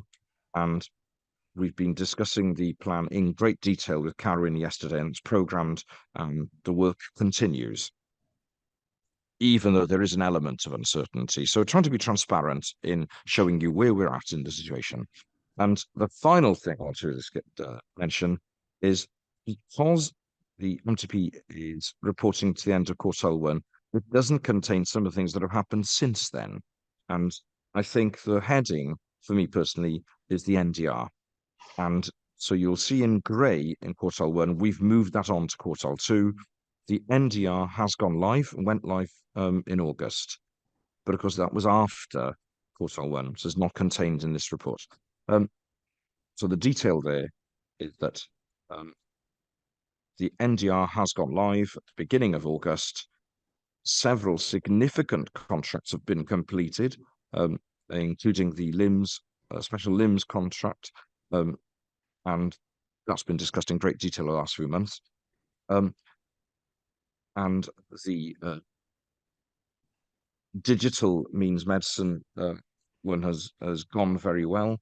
It's the technical test with regards to transferring medicine from a GP practice to a pharmacy and RIL, and we completed further work on the app and ensured that we have technical tests of bringing INI's practices to RAP, and that puts us in a situation where we can move ahead very quickly over the next couple of months and do so by the end of the year. So there's been quite a lot of progress in the last 2 months that are not contained in the report because of the way we report to the end of every quarter. So what I propose, Simon, I can see that you're back cheering. Rather than delaying now to take questions on the first half of the report and then handing over to SJ and Sam, what I was intending to do was handing over to SJ and Sam for their parts, then coming back for general questions and accept the report in its entirety. That's okay. That's fine, Ivan. Apologies, my Zoom has completely crashed then, and I was briefly Laura, which I was happy with, but they seem to have changed Laura to Simon now. And I'm afraid I missed most of your report, Ivan. Well, but I'm not suggesting you repeat it. But let's follow your proposal. That seems eminently sensible. No, well, yeah, you're back, looking better than ever, Simon.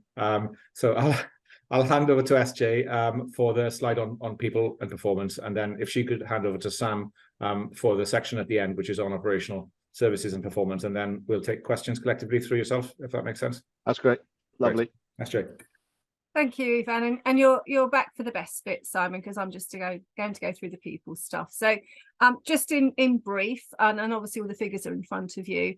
So there was a little bit of a dip on the appraisals, and sometimes this happens as part of the business cycle during the year, really, and leave and so forth comes into play. But we're back on track for that. And just for a bit of board assurance, we go through this at both the local partnership forum and at executives on a monthly basis. So there is keen focus on that. And actually, you know, I've never worked in an exec team that take it quite so seriously, which is great for me. And we actually even have a bit of a league table of who's leading statutory, mandatory, and the compliance, and Ridian normally is top of the leaders chart for that. So yeah, everyone, as much as it's sort of a fun thing, we do take it really seriously. We do make sure that it is communicated as part of our team meetings, and things are taken on board in that regard.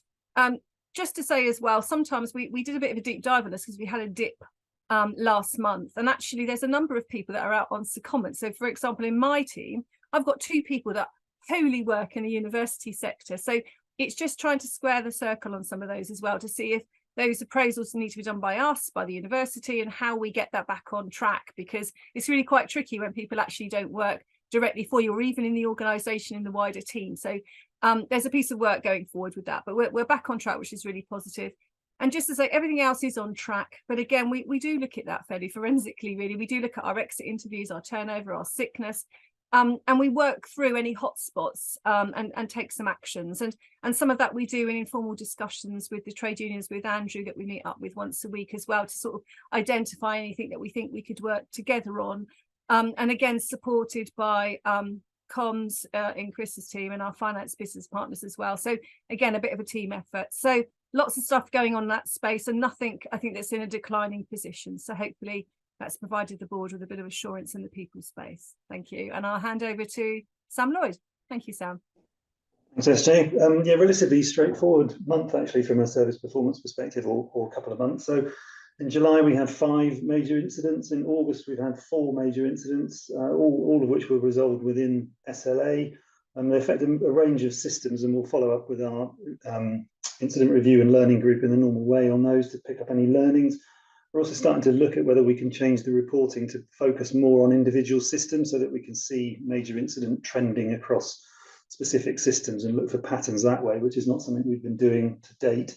But overall availability has increased to 99.993, which is, I think, the highest it's ever been.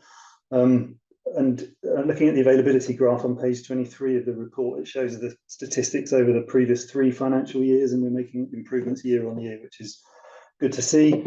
And just lastly, we've increased the targets for the application of security patching, so we're now doing that fortnightly rather than monthly, which again is good from a cyber perspective. Thank you. Thank you, Sam, SJ, and Ivan. Any questions or comments? David. Thanks, Simon. Thanks. All for the update. I've got 2 questions, probably for Ivan. So first is, well done on getting NDR live. Really great milestone to have achieved. Given the reprofiling that we've done in order to save some funds, the nature of what we're going to be doing going forward will rely on collaboration with the health boards. I'm just seeking some understanding as to whether the health boards have been doing something similar to what we've been doing in terms of the financial pressures, and that we've got the support that we need in order to make it a success. That's the first question. And the second one is related to the iCare program. The last update we had, there was some work going on in order to bottom out the plan going forward and the funding associated with that. Given the financial pressures that Claire has alluded to, is there a realistic expectation that we're going to start this year, or is that something that may just get delayed as a result of some of the financial pressures we got? Shall I take those? Yeah, take that one, and then Marion come in. I'll take the first one on the NDR, and I'll suggest, and I'm sorry not to give more warning, Sam. You can probably see what's coming, but maybe I'll ask Sam Hall to come in on the to comment on iCare. On the National Data Resource, yeah, I think it's really exciting, and it's a great milestone, and it's really, really important that the platform has gone live. As you say, there's a very close relationship, and actually an exceptionally close relationship with local health boards in the NDR program. Of the 7.8 million total, 2.8 million of that is distributed onwards out to the programs to fund staff, to the health boards, to fund staff, and also as credits on the Google Cloud platform. Health boards have access to their zones within the NDR now since the beginning of September. There was an all-day workshop which we held, both to give them the access keys and the admin permissions, but also to walk them through the components, the functionality, and everything else that is on the NDR platform. And I know health boards are themselves very excited about all the new tools. Let's not call them shiny toys, but all the new tools and the new functionality and the new components that they have access to in exactly the same way as the national team. All organizations have been cutting, looking at spend. This year, the NDR savings are, let's say they're more achievable because of the risk that has just come off the risk register, which you see in the next item, which was delays in confirming the funding for phase 3 from the Welsh Government. Because the funding letter was delayed, our recruitment process is delayed, and we're kind of running about a quarter behind. And that quarter behind cushion has given us some headroom that we can work with in this current financial year. But obviously that doesn't apply in the same way in future financial years. So we're looking very closely at what our funding profiles will be for future years, because of the trade-off between everybody wanting the NDR functionality to come as quickly as possible, but at the same time, the Welsh Government is looking very, very carefully at where it deploys its money and the funding which is available. So we're looking very carefully at that at the minute. Sam, are you going to come in on the iCare bit? Yeah, of course. Thank you. So there's a couple of things really, actually. So the first thing is that we're still working through those finances to understand exactly what the iCare program is going to cost. And so we're doing that to understand what the new platform would look like. So at the moment, it's currently in an on-prem service. We need to look at what that will entail if we move that into the cloud to make it more achievable for everyone to have the scale that they need. There's another piece of work that we're looking to do with Claire, and I think it's worth, and I know other people have alluded to, but actually, apart from the personal devastation, to families that iCare actually costs them when losing their vision is devastating. But it is actually a long-term cost to the NHS as well, supporting people with serious eye care and vision loss issues. And there's also a cost to the economy as well, with people not being able to carry out their jobs and the work that they do. It actually has quite a significant impact on us on lots of levels. So Claire and I were talking about how we can start to understand the value that we can deliver through this program. So yes, we need to work all the costs.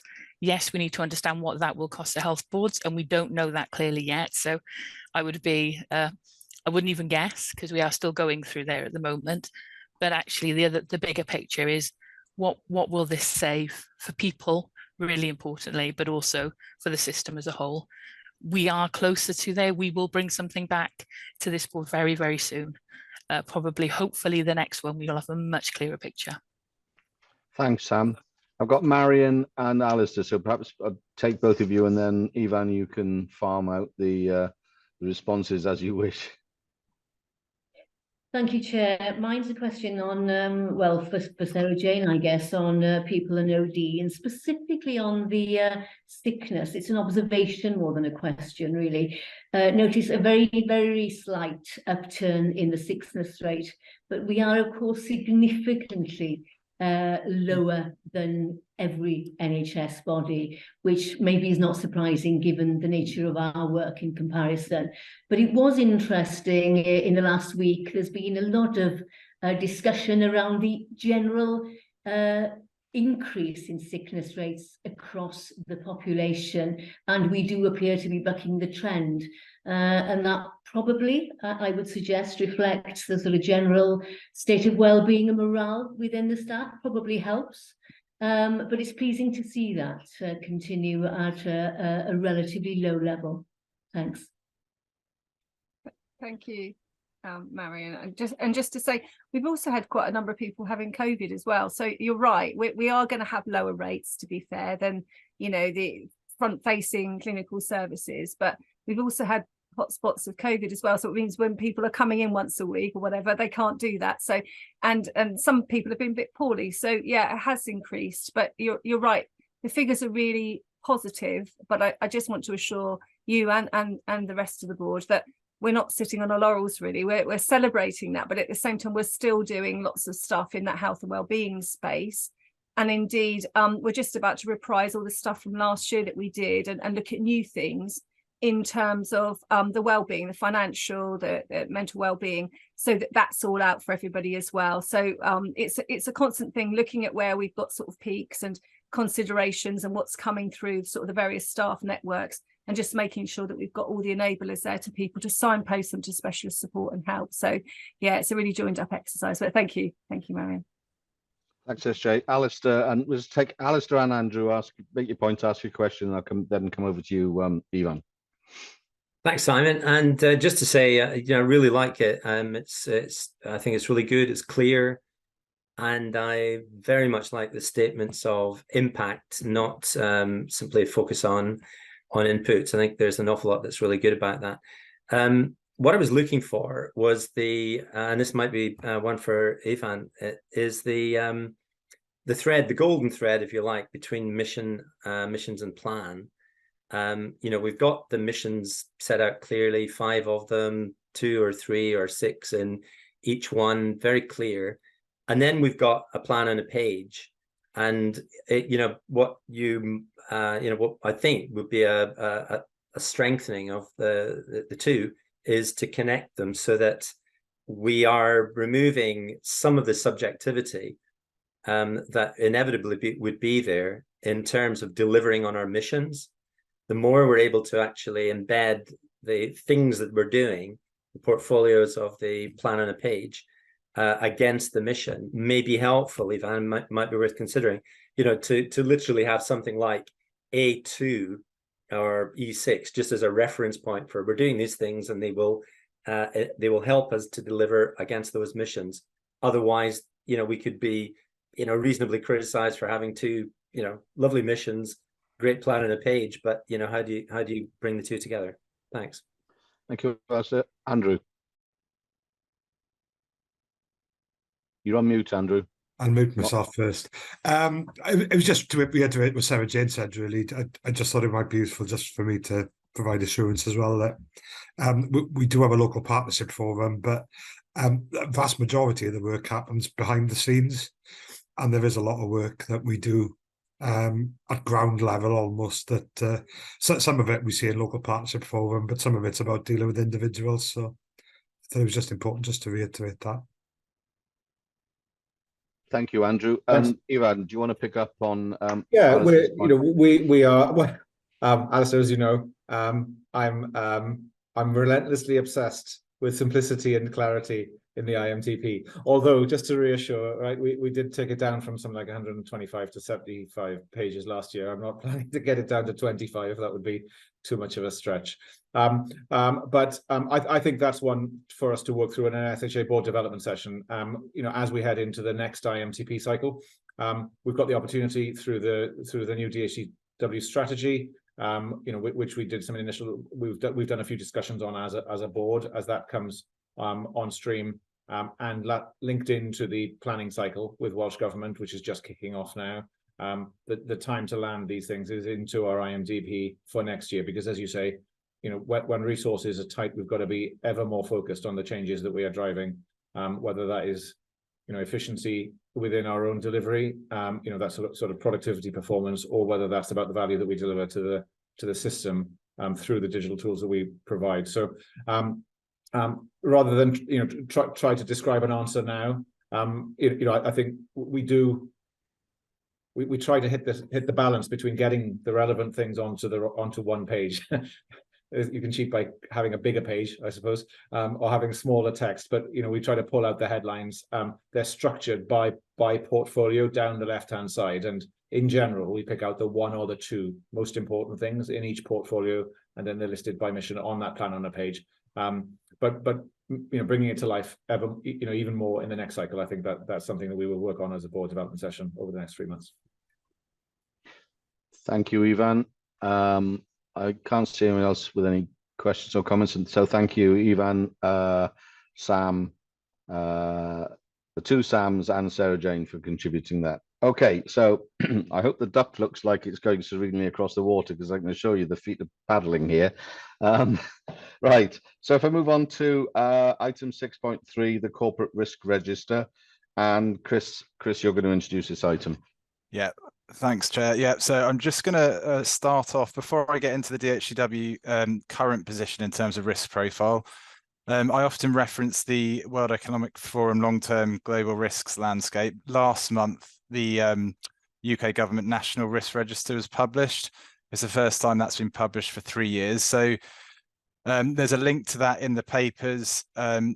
Couple of things just to call out from that. There is a section on AI safety, which is an interesting read around systems and their capabilities, the opportunities and also the threats that AI brings. And there's also a whole section on cybersecurity impact on the health and social care system, and highlights that health and social care remains a target for cyber criminals. So I guess nationally, I just wanted to make that point. We will be doing some more work in that area in terms of what that report pulls out from a board perspective as we look at our risk appetite and risk tolerances going into next year through a board development session. But I've just included the link there in case anyone wants to do a bit of reading on that. The cyber section is a shortish section on health and social care, but it's quite powerful in terms of the impact. So I think that's well worth looking at.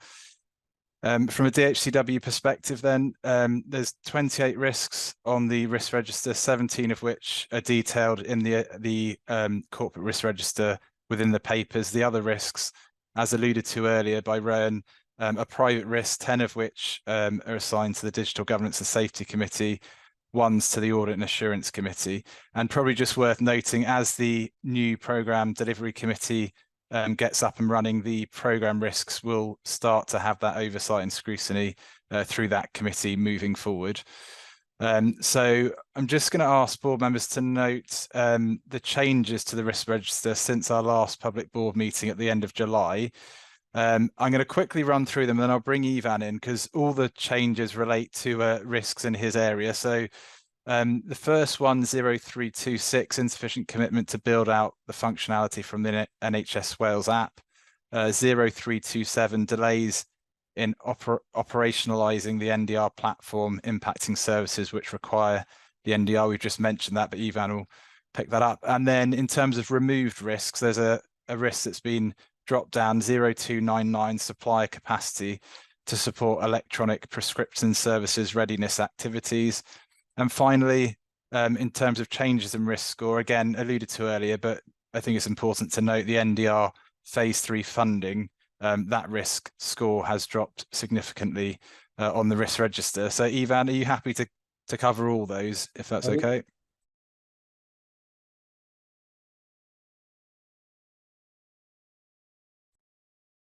We do the risk register in Welsh, and I've said before in meetings that I think I haven't worked in an institution where the risk register has moved as quickly as it moves with us here in DHCW. And I think that's a very good thing.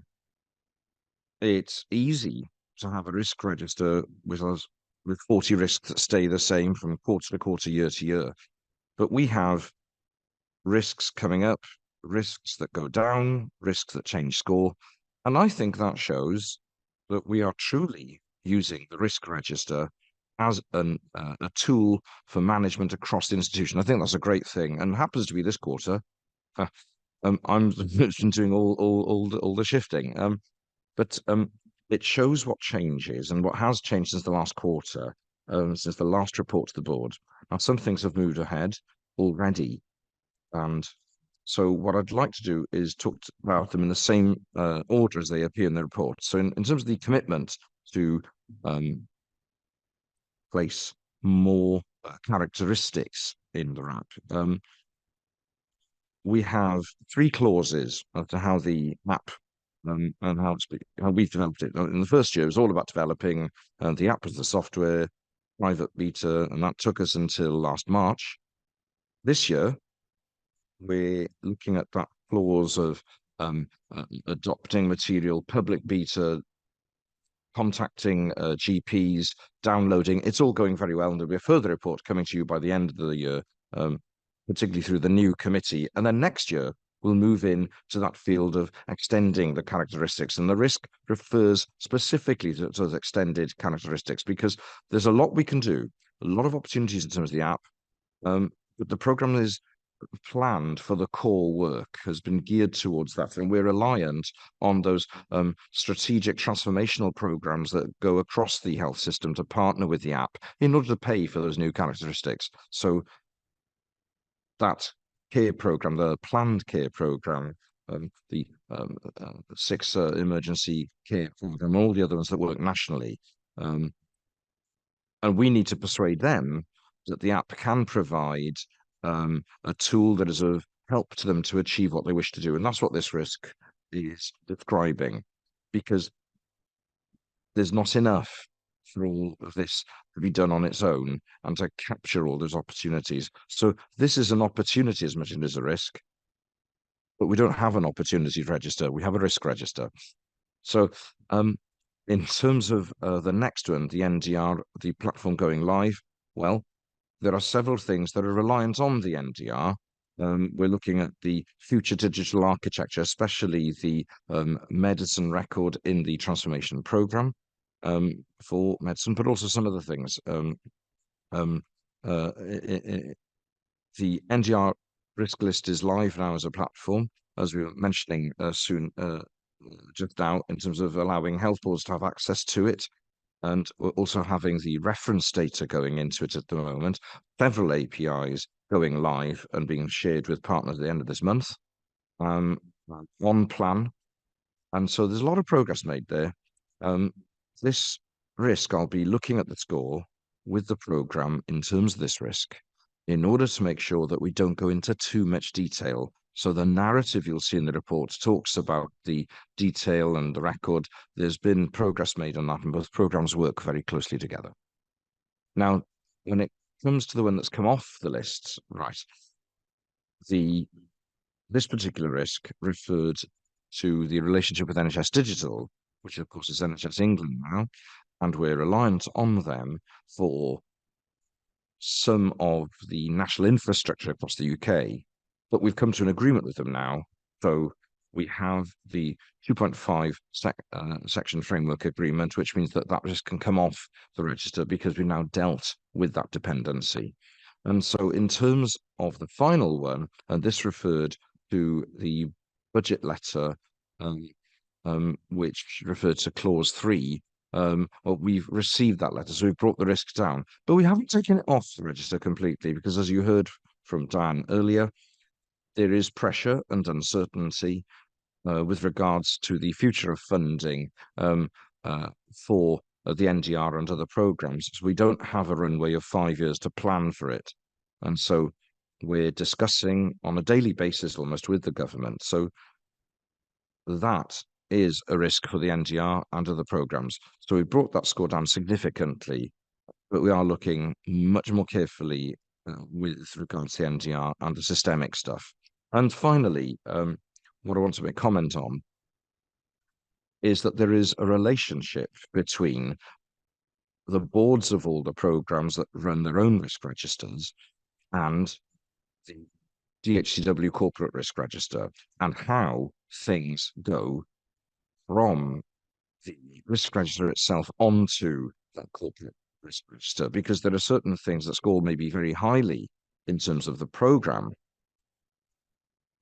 if you just look at it from the perspective of the program, but that do not score so highly from the perspective of the DHCW.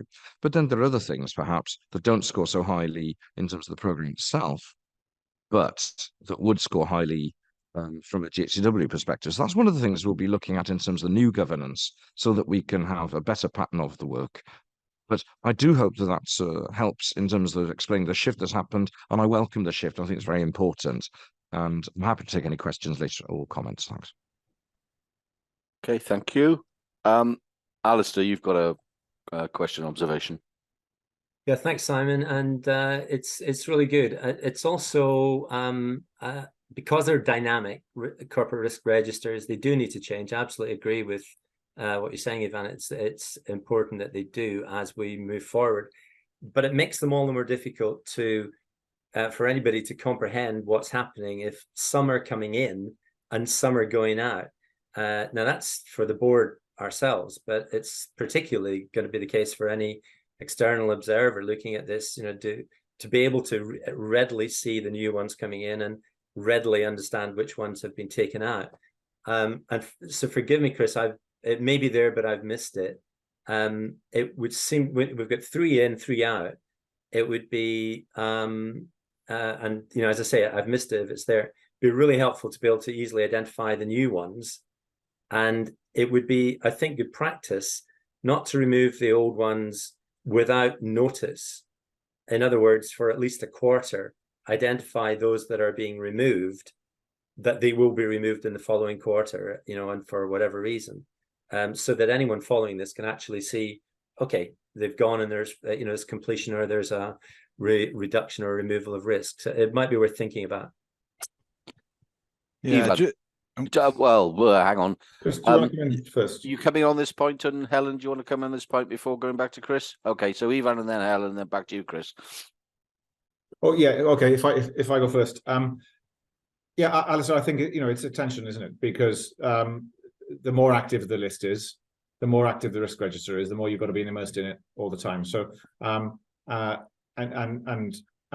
so I guess what I'd like to assure you of is that we use this as a management tool regularly. We look at it monthly in our management board, so it's very much a live document for us as an executive team, and we're sharing it here with the board for assurance on 2 key things. For me, other colleagues might want to comment as well. So the first thing is so that the board can see that we've got a control mechanism that we are using to manage risk. That is that's ground zero, isn't it? Right? You need to see that we have a control mechanism that is a regular, proper, robustly used one.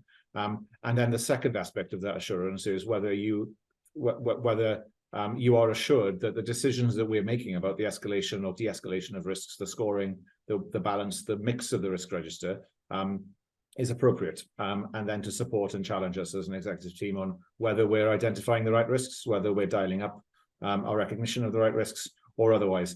The mechanism that we have is that each time we bring a report, we flag to you in the cover paper that Chris prepares what we've moved in, what we've moved out. I think that's probably, for me, I think that's probably the cleanest and sharpest way of doing it. Rather than leaving risks appearing in the register that actually we've scored out of the register, then we'd need to distinguish whether they're really in the register or not in the register, even though they're in a sort of a table or something. But again, these are the sorts of things that we should be looking at in our regular SHA board development, about getting the documents right and refining them regularly so they're as good as they can be, and they're optimal for the purposes that we need to use them for. Yeah, color coding often helps. Helen, and then back to you, Chris, on this. Yeah, thank you, Chair. And yeah, I understand what you're saying, Alistair, in terms of because it is a dynamic, it's a management tool for us that we spend a lot of time on as a team and as a board, isn't it? So it is part of kind of the way that we run the organisation. So status of the risk, they need to be live risks, don't they? In terms of that's what we're actively managing. There's something we could do though, and as Ivan said, the information, the high level summary of the information is in the cover paper, but we could take away the how do we perhaps represent that differently? I'd be perhaps reluctant to keep closed risks or downgraded risks on the corporate risk register as if they're live, but maybe there's something we can do for the following month that just identifies the closed risks so that you can track them from the previous month. So we'll take that away and have a look at that. But I think it's really important that we keep the risk register as the active live risk register, because that's how we use it in the organisation. Chris. Yeah, thanks, Simon. Thanks, Alistair, for the comment and feedback. I think what we try and do is summarise what has changed in the period between meetings in terms of new risks, changes in risk scores. And under section 3.8, the risk heat map, that's probably the at a glance simplest way to get an understanding of what's changed. So on there, you'll see for every corporate risk where the new ones are by the star, the increase in risk score, the decrease, and the non-movers. What it doesn't do, which I think we can incorporate into a table below this perhaps more effectively, so there is a snapshot, is what risks have been moved off the risk register. So you've got that audit trail. It's in the cover paper, but if you want a one pager that says it, I think the heat map shows everything bar that last bit, which I think was your point, Alistair. So very happy to have a look at that and try and make that amendment for the next one. Thanks. Thank you, Chris. Marilyn. I was just going to say a similar thing to what Chris has just suggested, that you just have a commentary, because it's already in there. It already says when you've gone off and what's gone off. It's just having perhaps that supplementary thing, and at a glance shows you a bit more. But it's already in there, but just not in the way that Alistair was sort of suggesting, really. Okay, good. Okay, excellent. We seem to have unanimity on that. Right. Anything else, Chris, on your corporate risk register item? The only thing that I would draw the board's attention to, I guess, and it's probably stating the obvious, but the landscape within which we're operating within NHS Wales presents opportunities, threats, and I think that's come through the discussions in the board meeting already, in terms of kind of collaboration, messaging, all those kinds of things all feed into the external environment within which we're operating in. But I think it is fairly unprecedented from a financial pressures perspective, and that will give the board cause for consideration from a risk perspective, particularly going into the next financial year, looking at our intermediate medium-term plan, what we can and can't do. The board members will note there are a number of national digital initiatives, NIAS, WASPI, and I apologise for the acronyms, and Data Centre Move, Rowan identified an area earlier in private. These are all things, national digital initiatives for NHS Wales, that are on the risk register due to funding constraints. So I think that's something the board will probably need to come back to, and I think it's worth flagging that in the environment within which we're operating within. Other than that, Simon, I just wanted to make that point, and that was all. Okay, Alistair, you wanted to come back on something? Just a small point, Simon, if I may, and it's one I've raised before. I recognise, in these particularly very challenging times, it may be helpful also to think about not just a risk register, but an opportunity register, a register of where are the opportunities for us to potentially take particular actions, might be short term, medium term, or long term. But public sector organizations have a great habit of surrounding themselves with an understanding of the risk in their environment, and potentially less so about the opportunities. It's not necessarily the way that we should be, and I don't propose a great template of but there may be something in just being able to pull opportunities together for short, medium, long term that are not identified elsewhere in particular terms. But thanks. It sounds like the sort of thing you might be, one assumes we're including in the strategy, because the longer term strategy would clearly be identifying opportunities, I assume, Ivan, in terms of what they are and how we might address them and whether we could achieve them. Yes, although I imagine that they would be, if it's pitched towards 2030, they're going to be quite broadly described as opportunities, not specific sort of action-oriented things to go at, I suppose. But as you say, the strategy definitely should be reassuring ourselves that we've got a better way of grappling with exactly what those future opportunities are going to be in the pipeline and the relative prioritization, because the next few years is going to be all about prioritization based on value and impact and outcomes and benefits realization, work that Claire is leading on at the organization. We're going to have lots of very tough choices ahead of us, so we need a mechanism to be able to manage that. Well, if they're pitched at 2030, we can always move them to 2035. Right. Okay. If we now move on to the last item on the agenda, which is the Equality, Diversity and Inclusion update. And I'd ask SJ, Sarah Jane, to introduce this item. Over to you, SJ. Thank you. I think the slides are just being loaded. Thank you very much. And thank you for the opportunity to provide an update on this. Just as a bit of a scene setting, this was presented in March to the board and signed off, and went live in April. So it's been a terrific piece of work, if I'm honest, and a big thanks to my team and others that have been incorporated into putting this together, and also to Marilyn as well, who is the EDI champion on the board, who's been very hands-on and really supportive and driving lots of things forward. So absolutely amazing.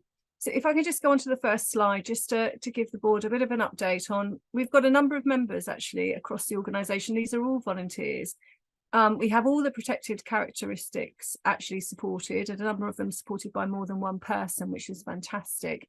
And actually, it's a terrific group. We have all sort of shared experiences and stories. We've all got to know each other a little bit better, and new people can join. It's not a closed group, so it's very open to new members, which is fantastic.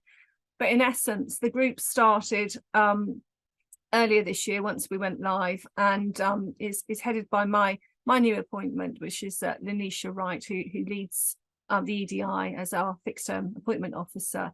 And she's done an amazing job in getting it up and running and actually functioning to add a real value to how we're looking at how we devise surveys, what language we're using, what colours we're using, even looking at policies. So we're starting to get a real temperature check from people that say this actually doesn't work for us. It doesn't work for people perhaps with dyslexia, or it doesn't work for people that really don't understand that language. It needs to be phrased differently, and this actually is a negative way of saying something. So it's been great. So we've done a number of pieces of work over the last 6 months. Marilyn has been an active member of the group, which is fantastic. So I did ask permission from everyone in the network to say, would you mind if I put this slide together and present it at board, and nobody did. Everyone's feeling very, happy about the network and about what it's going to bring to them, their colleagues, their teams, and to each other. So that's been fantastic.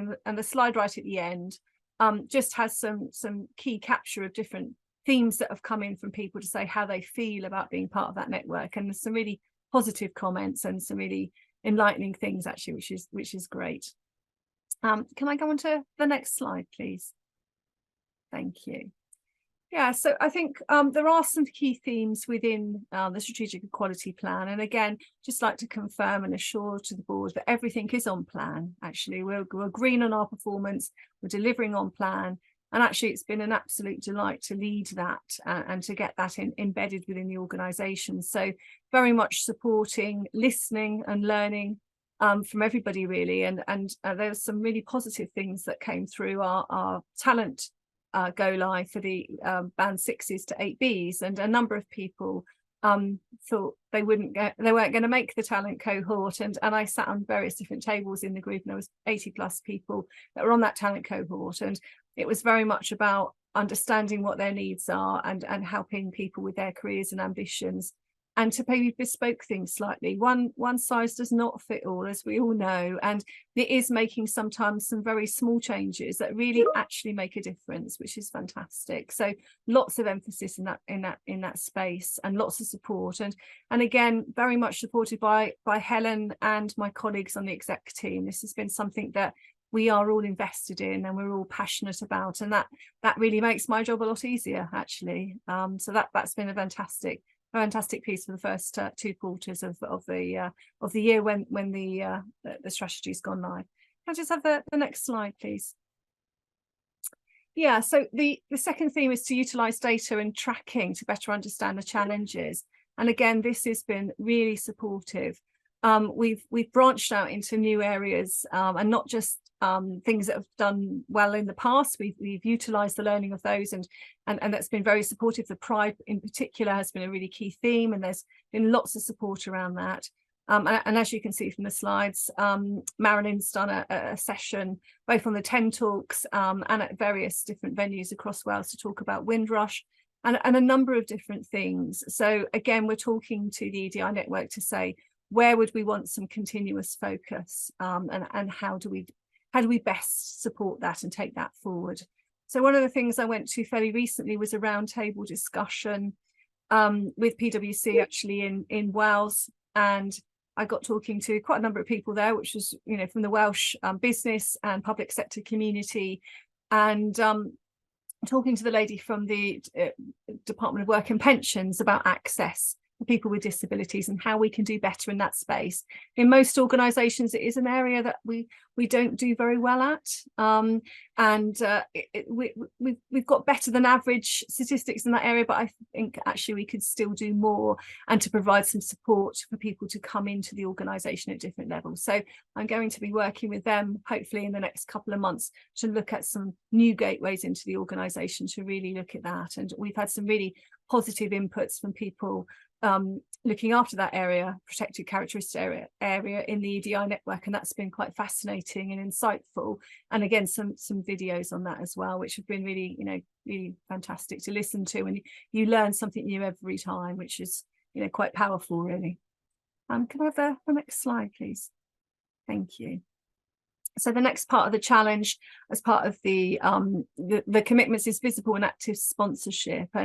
And actually, I think Wales is really set up in this space. We've got really lots of visible groups. We've got lots of membership across those, with a number of us being members of that, and very good attendance. So it's really threading this through everything that we do and how we work and how we think differently, and to make sure that it's very much embedded in integral. So those are just a number of some of the engagement and participations.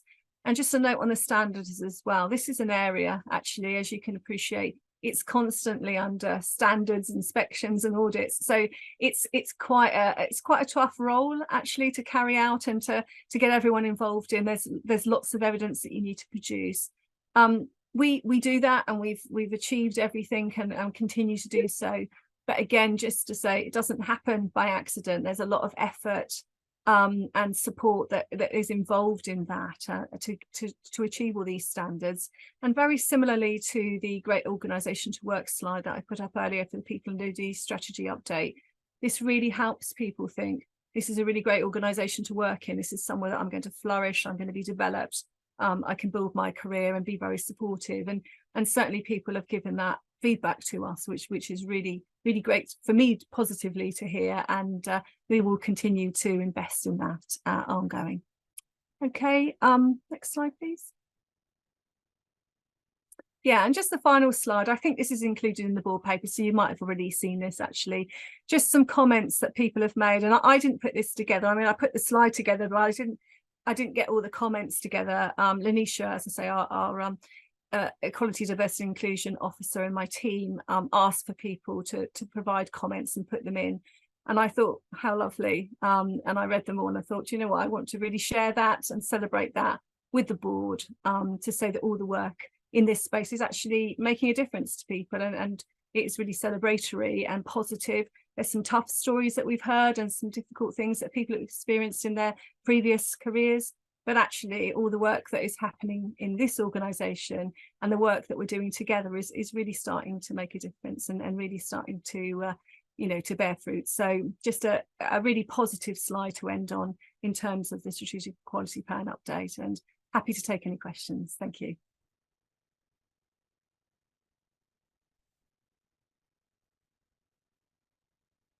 So I was just unmuting myself. Thank you very much, Sarah Jane. And I attended one of the I've forgotten what it was now. The what you described it as, when it was which Marilyn was taking part in as well. Was it? Wasn't a 10 talk. It was a 10 talk. Was it? It was. I think it was really excellent. Great engagement and participation by members of staff. Andrew, and then Marilyn.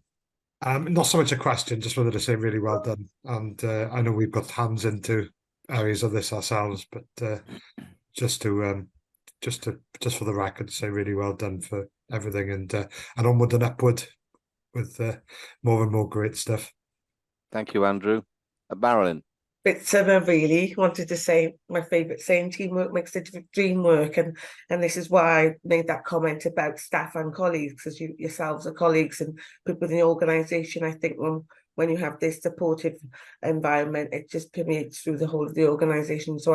And those are the sort of things that, and I just want to say to sort of Helen as the CEO, you don't get measured on that, do you? Nobody, people measure on the KPIs, but nobody's saying actually, when you go there, it feels really, really good, So, I just want hopefully that we can continue to do that, and by people sharing their experiences, especially at a network as well as 10 talks, I think have been really useful. Just wanted to say to you, just when some stories somebody shared with us who's a wheelchair user, just made people think in the network, but these are sort of stories we could help with throughout the organisation, where people tidy away all the cups and put everything all nice and neatly, and then she goes into the office and she can't get a cup to make a cup of tea. So it's just about seeing things with that different lens all the time. So I think it's just a valuable thing for us to promote about the diversity we have within the organisation, and not everybody's going to need to work in the same way. So thank you, Marilyn, and thank you, Sarah Jane, but critically, I mean, all those people in your team and beyond who've been done so much work and contributed so much to the progress we've made. So I'm absolutely certain the board are happy to receive and note with pleasure your report. Thank you all very much. That brings us to the close of the meeting. I've had no other urgent business communicated to me. I apologize for the hiatus. Need to find out who runs Zoom now, so I can rail against them as well as against Bill Gates. The date of the next meeting is Thursday, the 30th of November, and I will see you all back here again at 4 p.m. for our annual general meeting. Thank you all, and apologies for running over a little bit. See you all later. Bye.